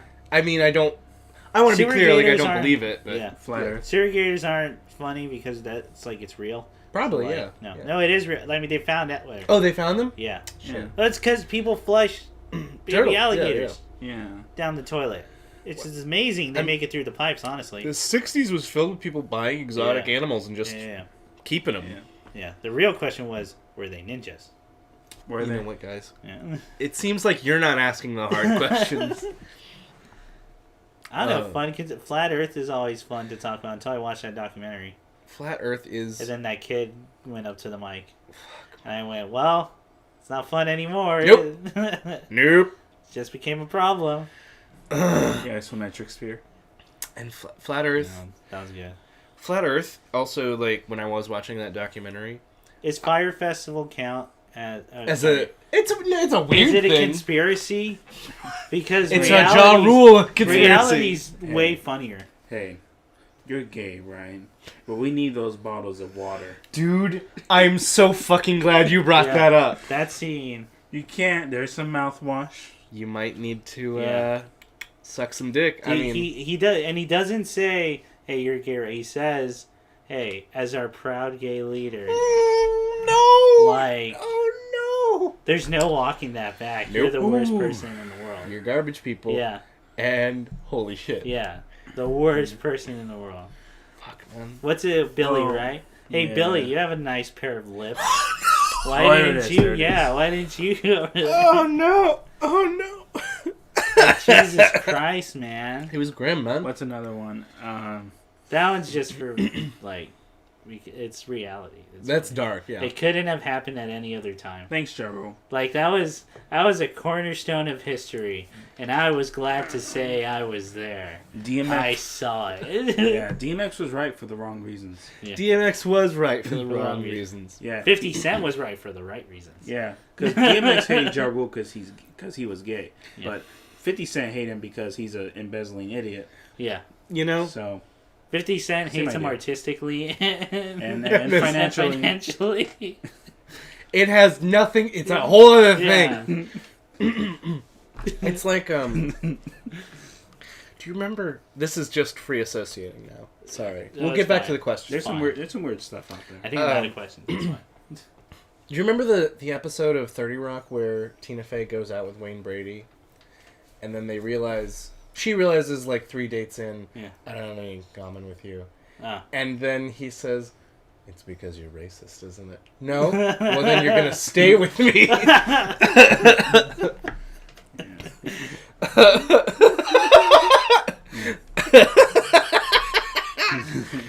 Oh, man. Yeah. Yeah. Yeah. Mm. Yeah. Mm. Or, I was just talking about Mike Tyson the other day. Oh. Because I can't stop. I watched all of Mike Tyson mysteries. How's it? I mean, great. You know what? It's good. I think it's not as good as I thought it was. Okay. After watching the whole thing. Having said that, when it lands a joke, it's hilarious. Yeah, it nails it. So when it really lands something, I find it, I guts laughing. There's one thing, and it's so dumb, but it so matches Mike Tyson's character in that show. He walks in and he's got like food on his face, and he goes, and I think it's the ghost. Go, Michael, were you eating? What's on your face? It's like, oh, I was eating birthday cake. You were eating birthday cake? Yeah, you know you could just go to a store and buy birthday cake? I'm an adult. Man, I got a head rush and all that. It must be from sugar or something. I wonder what I ate. Gave me all that. And it's all in one go in one line. And I was like, wow, that was really good. The tooth The jokes, masturbating one is like so classic. man. Oh, freaking. Yeah. That Norm Macdonald is so amazing at what he does. OJ follows him on Twitter. Is that fucking true? Yeah. Oh my god. Yeah. Then what was the He was his first follower.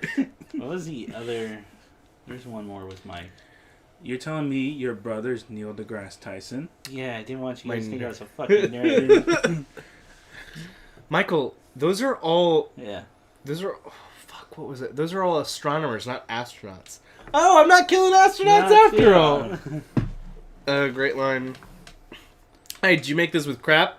Tastes like you made it with crap. If you don't like it, I can make... Because I didn't usually take crap in my coffee, that's all. Such a piece of shit. Oh, man. Yeah. But yeah, what were we going to say about Mike Tyson? Oh, that Mike Tyson... So because I love that show so much. Yeah. My friend said he had actually got to see Mike Tyson's one-man show where he basically... Yeah. So Mike Tyson has a one-man show wherein I can't believe I wasn't told this. talks about his life. Oh my god. Yeah. Why is there anywhere I can watch this? He does like childhood to present. Oh. And he's like, yeah, it's funny, but also kind of like jarring because he talks about like some heavy stuff. Yeah. And he's like, I realize that there's two Mike Tysons. There's the fun one on TV who's like great and cool and funny you want to be friends with, and then there's the other Mike that's fucking terrifying. Yeah. Oh yeah, they make a joke in the show. Oh. Hey, you ever think about how we're friends with Mike Tyson? He could kill us like at any time. Yeah. And he's been boxing for a long time, so he's taking like he's not all there, and he could just kill us. Yeah. Yeah. Actually, that. Yeah. Yeah, making a career of getting hit in the head. Gonna do stuff to you. Yeah. Yeah, he's scary. Yeah, he's got two settings. I think Fun Mike sounds super fun though. Mike sounds like the nicest person in the world. Yeah. Like the person I would want to hang out with. Absolutely. Well, Patrice O'Neal made a joke about that. I think it was like the roast of Charlie Sheen, where he said, "I don't like how comfortable these rich white people are around you now." Because I remember you were scary. Like everyone was scared of you. Even in Harlem, they were terrified of you. They clicked their doors when you walked down the street. But I don't like how these rich white they're sending their kids to like take a picture with you, like you're fucking Mickey Mouse. Because I know you, Mike. You're terrifying. I don't know why you're here. Thanks for hosting us up, Ian. Still rocking the blue. Yeah, man. Ian Tyson is literally One Punch Man in real life. Yeah. Like it's as close as anyone's gonna get. I'm gonna say this. A legitimate fear is, what if Mike Tyson punched me in the face? That'd be real bad. You'd die. You would die. What if that scene in Hangover was real? Ian, look at me. You would die. I know you'd die. You would like explode. You'd be like, he'd punch you and right there. What would kill you first? The brain hitting the side of the wall so hard that things just pulverize, or the neck snapping off because your head's gonna be moving faster than your body. I'm gonna tell you right now, like you would just become mist. Yeah, it would just vaporize. Yeah. Anyway. Yeah. Wouldn't that be cool? That's why I want to learn boxing. Because like there's a fear to no. Because there's a fear. Mike Tyson, I love you. I would never. I would never. Yeah. Don't bite my ear. It's just so I can have people fear that they're my friend. You want that fear. Yeah. I don't follow boxing like I used to. No. I'm on a free association. No, when I was a kid and found out it was uber corrupt and it didn't mean anything anymore. Yeah. Then I was like, I'm not going to watch. Well, when Burger King walked up with Mayweather, I think that's when everyone realized. That's when everyone else realized. Yeah. But that was me. That was me being the old man on the hill, like, shaking a fist at the cloud. Yeah. Going like, I was right. I warned you. It's the most. It and professional soccer are the two most corrupt sports in the world. Oh yeah. So the kind of gross shit FIFA does. Yeah. Like. Oh yeah. Having said that, I do watch the Madrid-Barcelona games still. I do not. No, I know I watch it. Nah, I watch hockey. Hockey is also great. Hockey live is awesome. Hockey is pretty great. Yeah, man. Yeah. Whew. Yeah. Anyway. Mike Tyson. That's a true horror right there. Mike Tyson, you know what? Mike Tyson is something to be afraid of. Fucking tell your kids Mike Tyson's under their bed. Yeah. That'll get him in shape. Oh yeah, I remember when Ari Spears, he co-directed Mad TV back then. Right. So Mike Tyson found out about all his impressions. He did a Mike Tyson. Uh-huh. And then Aries asked, what'd you think of them, Mike? He's like, if I was 20 years younger, I would have punched you in your spleen, but you're really funny. Jesus fucking Christ. So one of the funniest moments on the show for me, I think, is actually a great representation of what it must be like to hang out with Mike in real life. Mm-hmm. Here's my thesis. It's the episode of The Old Man in the Cabin, and this guy is talking about how his wife is threatening to leave him because it's just too much of a strain to take care of this old man. Mm-hmm. Keeps disappearing, and believes in the Yeti. Yeah. You remember how it ends? Yeah. And then you find out in the last 5 minutes, he was a Nazi the whole time! He was a secret Nazi! It's so, like, crazy. Everything they put into it. Not only is a part of you is like, well, the Yeti's real. Yeah, Yeti's real. Happen. Yeah. That's gonna happen. We're watching Mike Tyson Mysteries. The Yeti's real. Yeti's definitely real. Yeah. But then the man who died was secretly a Nazi the whole time. Yeah. That's how I feel like it is to be with Mike Tyson. It's like one thing, and then very drastically not okay. that. Okay. Yeah. That's what I meant. Gotcha. Yeah. Like, yeah. that's a big tone shift. Huh. Okay. I heard that you're invited. That you are inviting people to your podcast. Is that true? I haven't invited anyone in a while. No. Usually, whenever I invited someone to a podcast, we were doing one of two things. We were working together on a project. Yeah. They helped us out with the channel recently, and I just wanted to give them a shout out. Haven't done one in a while. It depends, cause I make that choice very heavily. Yeah. And usually the person I invite doesn't know about it until I ask them. Yeah. It's not like there's some secret list or anything, but I have to have a concept. What's gonna happen? Yeah, what's gonna happen? Do I think we're gonna be a good fit? Yeah. Beforehand, because I'm gonna feel real bad if I don't think the episode can go up, and I just wasted their time. Yeah. With the whole thing, so it's done. Also, happy Thanksgiving. Also, No Nut November. I didn't know about that until someone had to remind me. No Nut November. And I'm gonna tell you. That won't end your addiction. You'll just get harder in December. I'm just telling you right now. I'm gonna tell you if right now. If you have an actual addiction, you don't stop it in 1 month and you're gonna go back. Yeah. Also, you need to really watch out for your pipes. They're gonna get fucked up at Christmas. Just release the thunder. Yeah. Bad for you. It's unhealthy. Anyway. Both unhealthy. Extreme of none or You have to find a balance. There's a balance, Nick. Well, you gotta be honest. That's what Avatar was about. Yeah, find a balance. Hey. Yeah, you learn the hair stuff, so it takes over. What did he look like in the pod? Wait, it doesn't matter. No, in Avatar, matter. because he was in the pod with his We're not doing leg. this. He's we're not in the pod. Because I've had too many discussions about Avatar and all the problems I had with it. Yeah, people apparently will defend that movie till they're blue in the face. Oh, we're talking about James Cameron's Avatar. Okay, I was talking about other Avatar, but cool. Yeah. Anyway, but I don't make it hint. I don't like Avatar. It's really overblown garbage. Super overblown. I don't think it's the worst thing in the world by far. It's definitely pretty, and the visuals are. Some of the monster designs are great, but that's because of Wayne Barlow. Yeah, that's true. Well, and visually it's stunning. The story, it was. It stands as a good. Well, it was. It's barely there for me. Yeah. Well, it's tough because there was a whole thing with Barlow between him and Cameron because they might have used some of the designs, his older designs from his Alien books that he probably didn't thumbs up. So. Yeah, didn't. Or wasn't told by the producer that these were going to be used. Nick speaks the truth. So true. I think he's talking about the No Nut November. Yeah.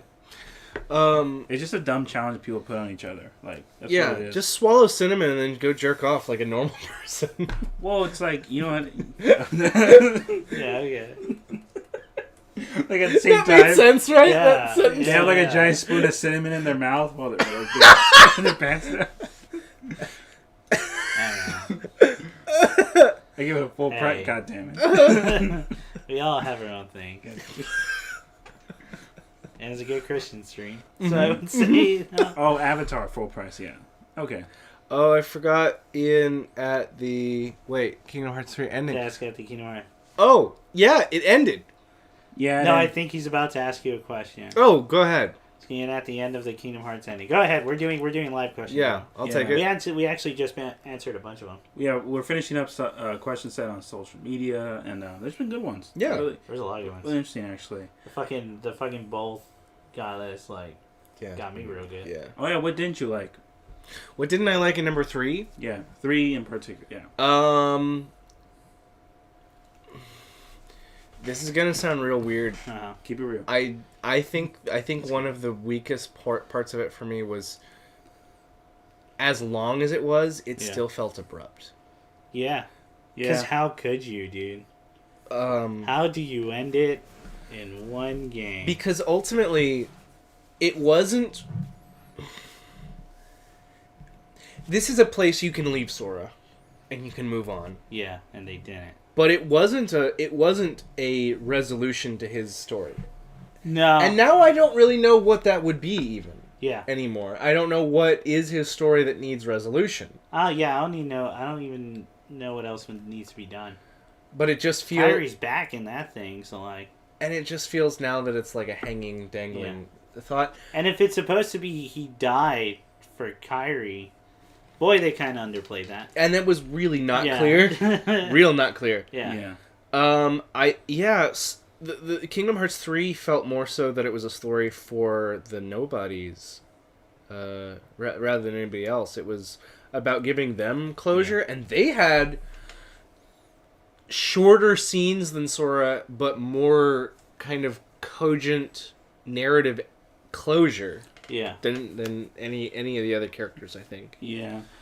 Also, as a dumb fan thing that it's super unimportant, but bugs me, is there was no Final Fantasy characters, and like, what was up with that?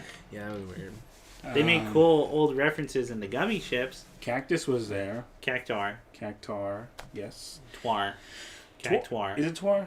Cactuar. It's Twar. My life's a lie. But It's a Lalafell. Lalafell, there it is. It's a potato person. In Kingdom Hearts in general, I would say that it's kind of more of the same. I think Kingdom Hearts 3 is kind of endemic of my problems with it as a whole, which is... It is a story, like you've said, the point is that it goes on. Yeah. Because this is a cash cow, and you don't kill a cash cow. Oh, yeah. You milk it. Oh, yeah. You milk it forever. But the problem is, it would be more interesting if they could retire characters periodically and then get into new stories. But when you have characters that are basically in perpetuity, kind of frozen, I guess you can argue that Sora and his one true love, they both had growth, but again, it wasn't toward anything. Yeah. Like, there wasn't a... so, for example, like, Sora's best buddy, Riku. Riku's arch as a character was, am I bad? Uh-huh. I'm a little bit bad. Most people are a mix of good and bad anyway. But, like... And then I'm a bad boy. I'm a bad boy. But that didn't answer a question I had about him. No. You know what I mean? Yep. And then Sora just is... I guess the closest thing he has to a plot as far as development is... Is he gonna bang Riku or not? Right. Yes. God. Yes. Yeah. Just... Isn't it crazy? How else... What other relationship does Sora have? Sora... Well, Kyrie's barely in it. Yeah. She got younger. She got younger. In 3. Am I crazy? Like, and they play her up that she's gonna do something after 2. Ain't done. And boy, shit. she did. Yeah, she did. And then most of the game, she's with she's with Leon. Yeah. And her and Sora, Lee. Yeah. They're barely together. They don't have anything, and it always feels fake and artificial when they try and play it up that they have a thing. So, 2021 next year maybe Kingdom Hearts. I don't doubt it. I'm sure that's the case. I'm sure that. Well, we have the DLC. Yeah, and wait, Leia access. Yeah, exactly. Yeah. So I think that I think that there isn't really an end. Mm-hmm. This is meant to go on, but even if they did it like, I mean, we already mentioned one series. It could also be like Star Trek. Just jump around in this universe. There's other stuff that's got to be happening. And that way it doesn't feel like you're watching Bleach. Just like these characters can't grow and develop because we have to keep it going on and on and on. You can't be people. They can't be. Yeah, they can't be real people. I mean, I'm gonna pull out a writing reference that's not for everybody necessarily, but this guy. Sorry. I was thinking that can't. Mad Men. When I watch Mad Men. Yes. With Don Draper, I never watch it. Oh, you never? It's good. I know his name is Don Draper. It's a really good show. It's really good. Oh, okay. But that whole show is kind of... Some people complained that the characters don't change over the course of the 7 years it was on. Yeah. But I think that was going for something very specifically realistic in that the characters do change, but then they backslide. Yeah. And so the story is constantly them like, oh, maybe I'll do this, and then they make progress, but then they fall back into habits or they try something else. People. Yeah, like real people. Like people. With like addictions. Yeah, Pete has a wife that he cheats on twice, and then she catches him, and he feels like crap, and then he makes it up, and then he cheats 2 more times. Yeah. And then he doesn't get caught, and he's like, oh, maybe I should stop being so shitty to my wife. Yeah. What are your thoughts on the boys, the show, calling it out? What are you calling? No, the show on Amazon, The Boys. Yeah, I know. Okay. Yeah. Well, you guys can go first. I haven't watched it. Oh, okay. No, I just know about it. It's what's his name? Played Dredd. Yeah. And he's great. Misha Collins is also in it. Yeah. The cast looks... I love the concept, man, because I'm always about, like, superhero... Like, what superheroes in real life would be. You would have people abusing that power. Yeah. Well, Tiger and Bunny has, like, a lighter version of that. Okay. Yeah. But it's less, obviously, like, political power and stuff. It's more for, like, celebrity. Yeah. Like, fame, and they want, like, contracts. I would compare that more to, like, Hollywood. Gotta get those likes. Yeah, pretty much. Yeah, I feel like The Boys is...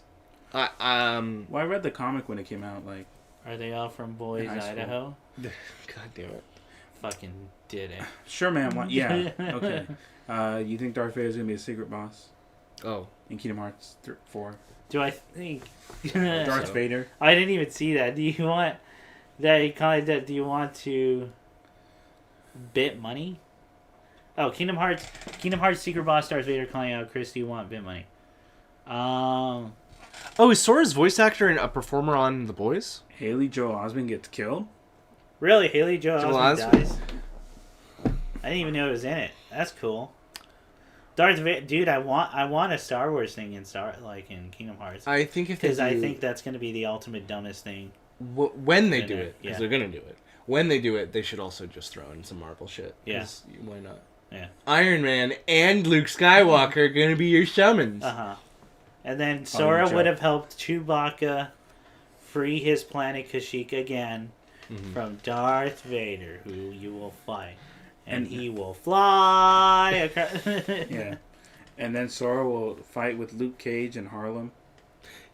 Jesus fucking Christ. That's the one. That's the one I kept pushing. Officers. Yeah. What would he look like? Would he have dreads? Sora? No, Sora would just be an Asian child. Sora would just be an Asian child. No, he'd be darker. They would do the change in character design. He could be just like from the Philippines. He can be Asian and darker. Yeah, it would just be himself, but he's brown. How about that? Fine. No. Why are you negotiating this? No. I'm trying to find a compromise. With who? No, it's compromising. With the racial relationship. What? Okay. No, I'm gonna nip this in the bud right now. I'm gonna nip this in the bud right now. No. Bad. Let's get a water bottle. Spray you with it. I think The Boys, it's good. I'd say like its biggest problem. I don't know exactly what age group you're in, but it's probably for people who are a little older. And I don't mean that because it's like violent or anything. Yeah. I mean, it helps if you lived through Bush.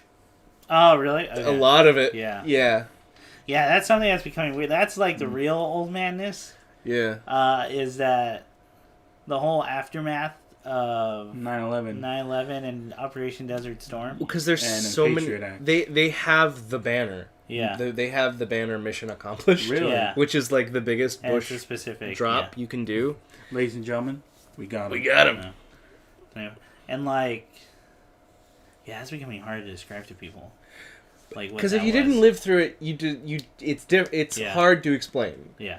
As much as living through the Nixon administration would have been hard to explain to someone who. Because there was a real shift. Like there was. It was like, this tangible and everything. Yeah. Yeah. And you couldn't get away from it. Like, Yeah. There was... And then you had this weird thing of... Well, we don't have to get into it totally, but just the way that people behave day to day in their lives changed. Yeah. And it was a top-down adjustment, definitely. Mm-hmm. Let's see. Thought the new Star Wars game. I haven't played it. I heard it's good. I don't want it to be good. You don't want it to be good? No, because then they'll keep making it. It won't make Titanfall 3. Oh, yeah. No, Sure. Hey, man. Hey. No, it won't be made anyway. Hey, man, hey. Nick. Yeah. They're never going to make Titanfall. No, because the majority of the team who made 1 and 2 are gone. Yeah. If they made it, it wouldn't even be Titanfall. It won't be the same because the majority team actually went back to Activision Infinity Ward. Yeah. Oh, wow. That's the whole point of it. Because they know how to make shooters. Yeah. And they make a lot of money. Yeah. For Apex Legends. For EA. That was a bummer. Yeah. Hey, Pokemon's fun. Is it? Been playing that.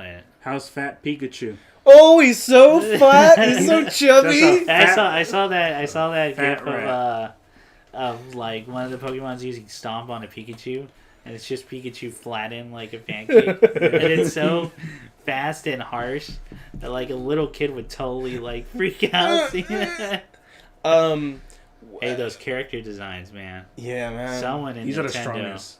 These are the strongest. Someone in Nintendo is. He's right. It's No Nut November over there. Did you see the new Meowth that they put out? Yes. Oh, which one? It The looks, one with the beard, or it looks like a little Viking.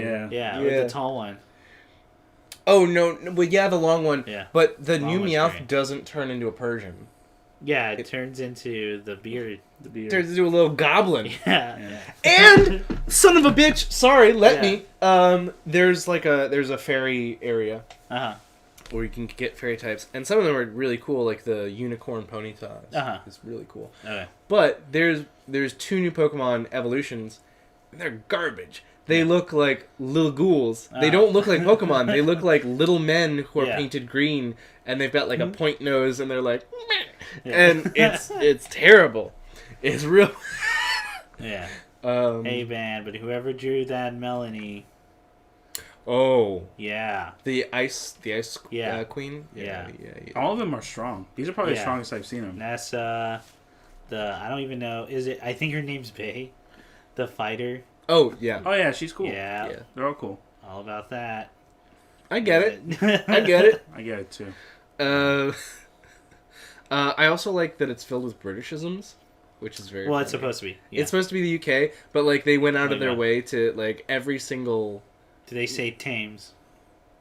They don't talk about the Thames, No. but they use phraseology. Working on the Docky Walkie. I put my cream stick in. No, I'm just kidding.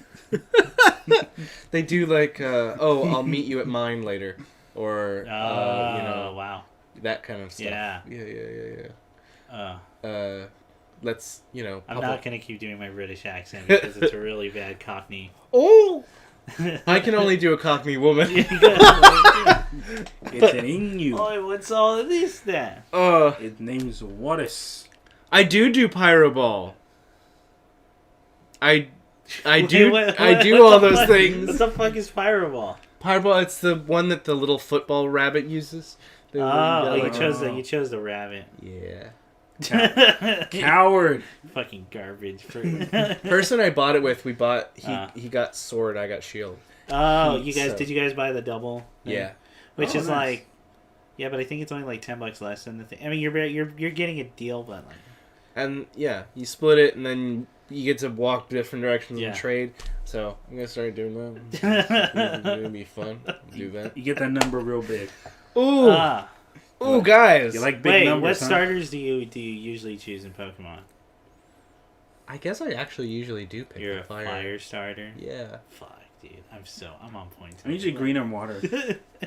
What do you... Wait, Charizard, Charmander, or Blastoise, man? Blastoise. Of the original 3? Yeah. I did pick Blastoise that Okay, time. good. We're all Blastoise people, so that's like... But I didn't know Charizard was supposed to be Charizard people you gotta fucking watch out for. When it came to the... I think it was I got a dragon. It's Pokemon. It's not a dragon.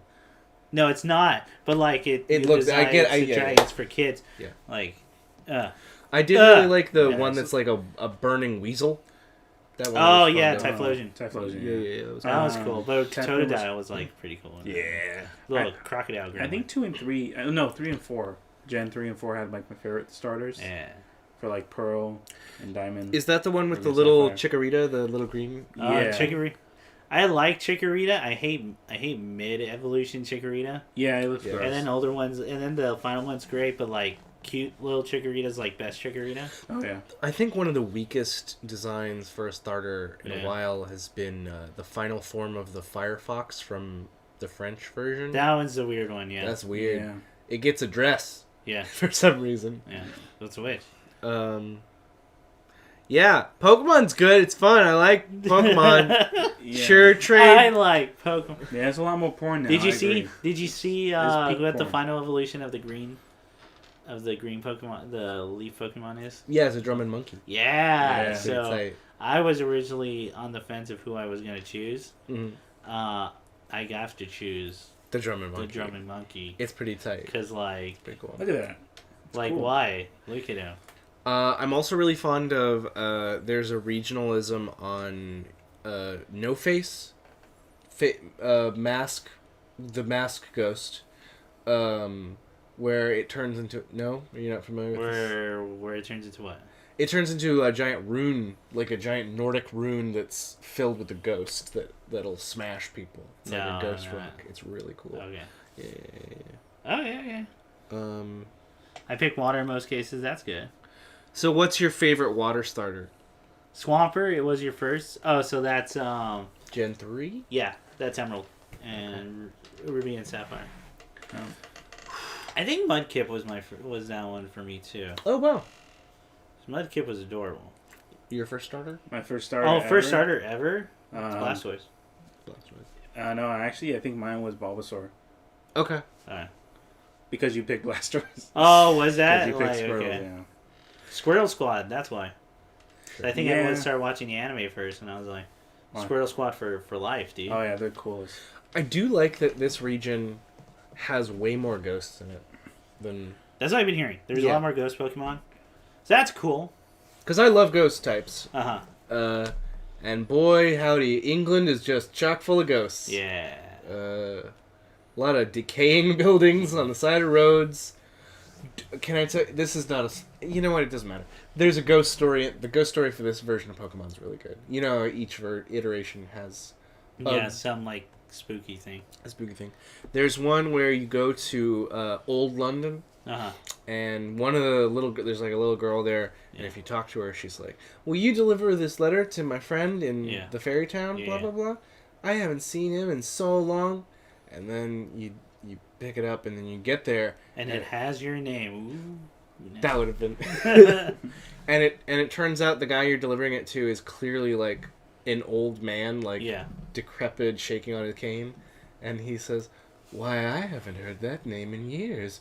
She went missing ages ago." and God. then you die. And then you die. Wouldn't it be great if Shit. a Pokemon game ended with just like a faith-based monster Yeah, appearing? something. That'd be great. That'd be fucking tremendous. I would pick the rabbit. James with boobs. Oh, that's that banned episode of Pokemon. Oh, James, it's boobs. Yeah, that was a strong one, man. Yeah. Is that the same episode where all the guns point at Ash? No, that's Safari Zone. Man, I rewatched that scene, and that scene's hardcore. Like that Do you know? scene, that's a scene in any other story that person dies. Like, Yeah. What kind of gun does Ash own? Right, guys? Yeah. I Probably got a Nerf story gun. for you. So recently, I've actually been thinking about clay sculpting Oh, cool. for whatever reason. I just feel like that's like something I can work with because I like doing that stuff. But here's the catch, man, is I want to get my own clay. Do you Like mean collect it? Yeah, from the earth. Okay. So I have to go out and do that. Somehow I'm gonna have to use like a pickup truck because clay's heavy. Yeah. Clay's real heavy, so I'm gonna have to take that from the ground to the truck with my own hands. And you filter So it. hopefully they'll call me Clay Aiken.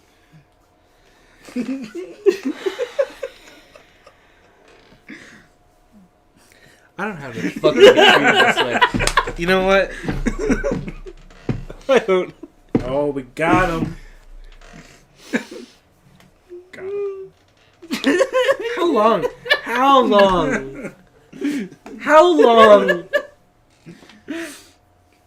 Do you think you can fucking act like that?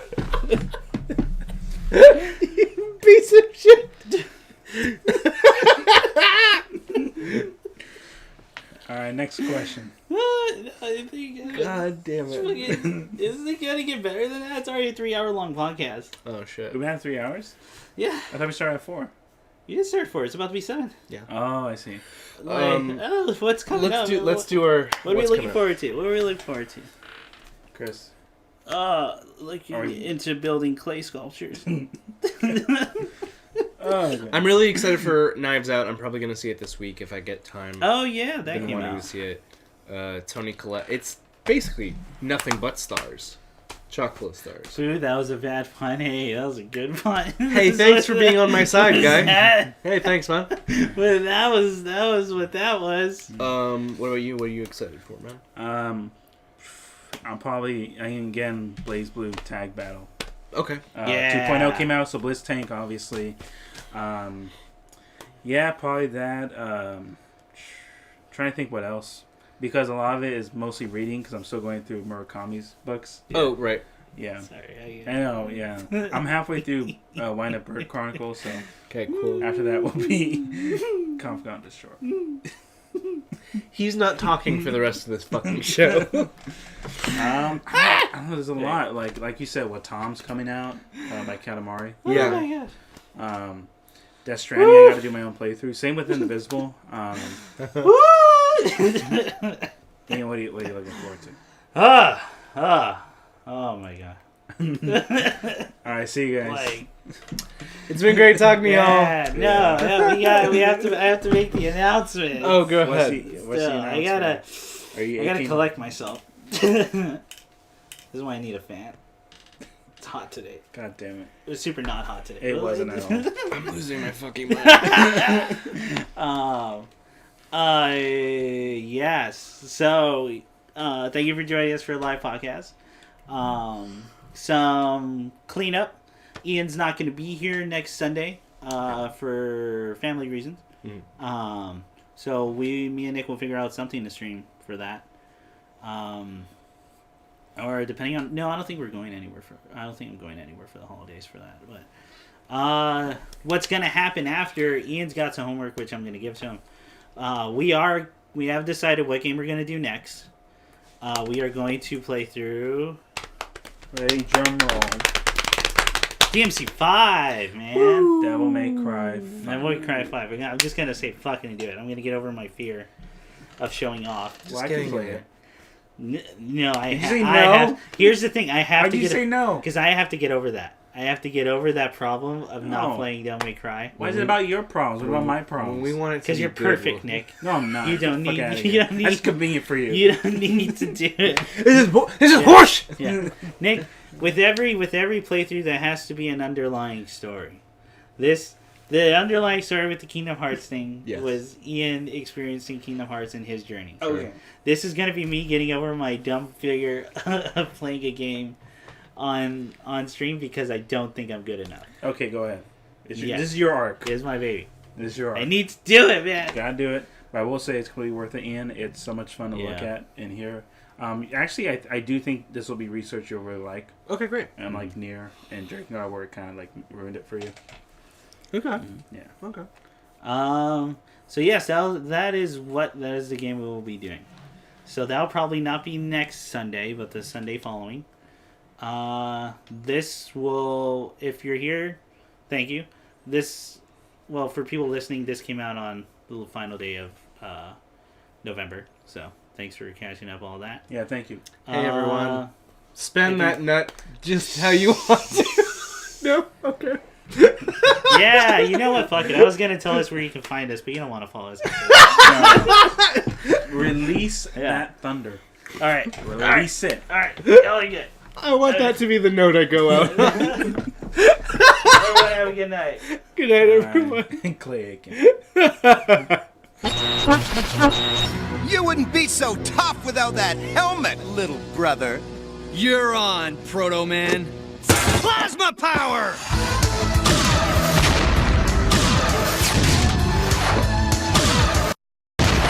Missed me again, number one, son. But I won't miss this time. Oh no! He's gonna blast President Lincoln! Ha! I knew you'd risk yourself for Mr. Lincoln.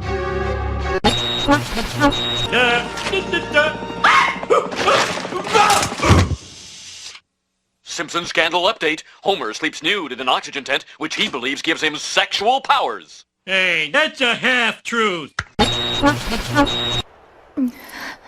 Shara, will you grant me one more wish? I wish for a mountain of handkerchiefs. Now, just let yourself cry, as much as you need to. You'll have plenty of handkerchiefs to help you through it. Hero call! This trap card lets me pick a monster and put him on the top of my deck. And I choose this! Elemental Hero, Neos! Not so fast! Thanks to my state select spell, he won't be there for long! Cause now I get to shuffle your deck! So how do you like this? Bada bing! I'll shuffle these boys real good!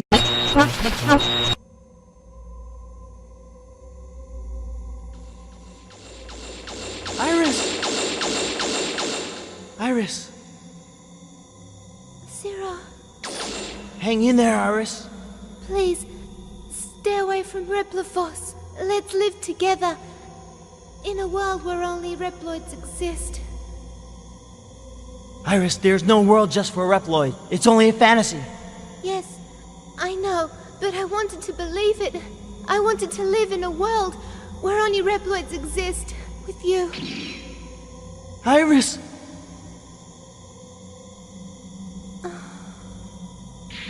Iris! Iris! Iris! Iris! Iris! Iris! Ah! No, this isn't happening! There's no reason for me to go on. What? What am I fighting for?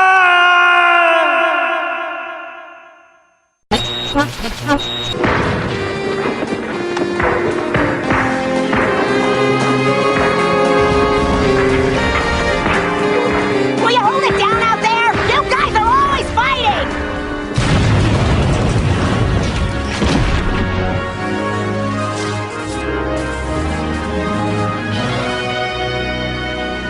Enid Clemson, we've got business with your husband. What? John? Hal Jordan, another time shift. I'm up to speed. Carry on.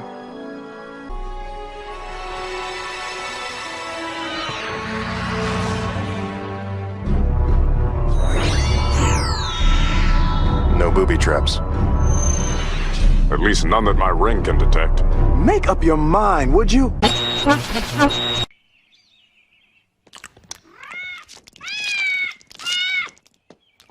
Have you noticed any change in Bart? New glasses? No, he looks like something might be disturbing him. Probably misses his old glasses. I guess we could get more involved in Bart's activities, but then I'd be afraid of smothering him. Yeah, and then we'd get the chair. That's not what I meant. It was, Marge, admit it.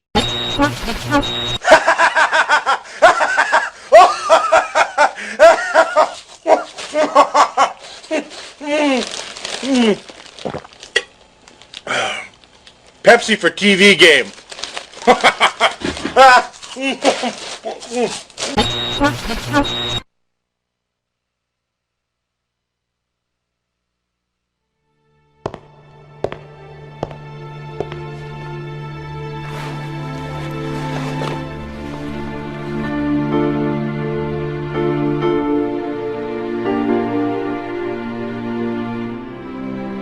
My mother risked her life for me, and now you too.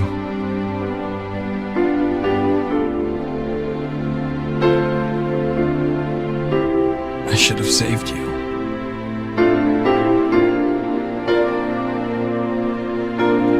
I should have been the one to fill your dark soul with light!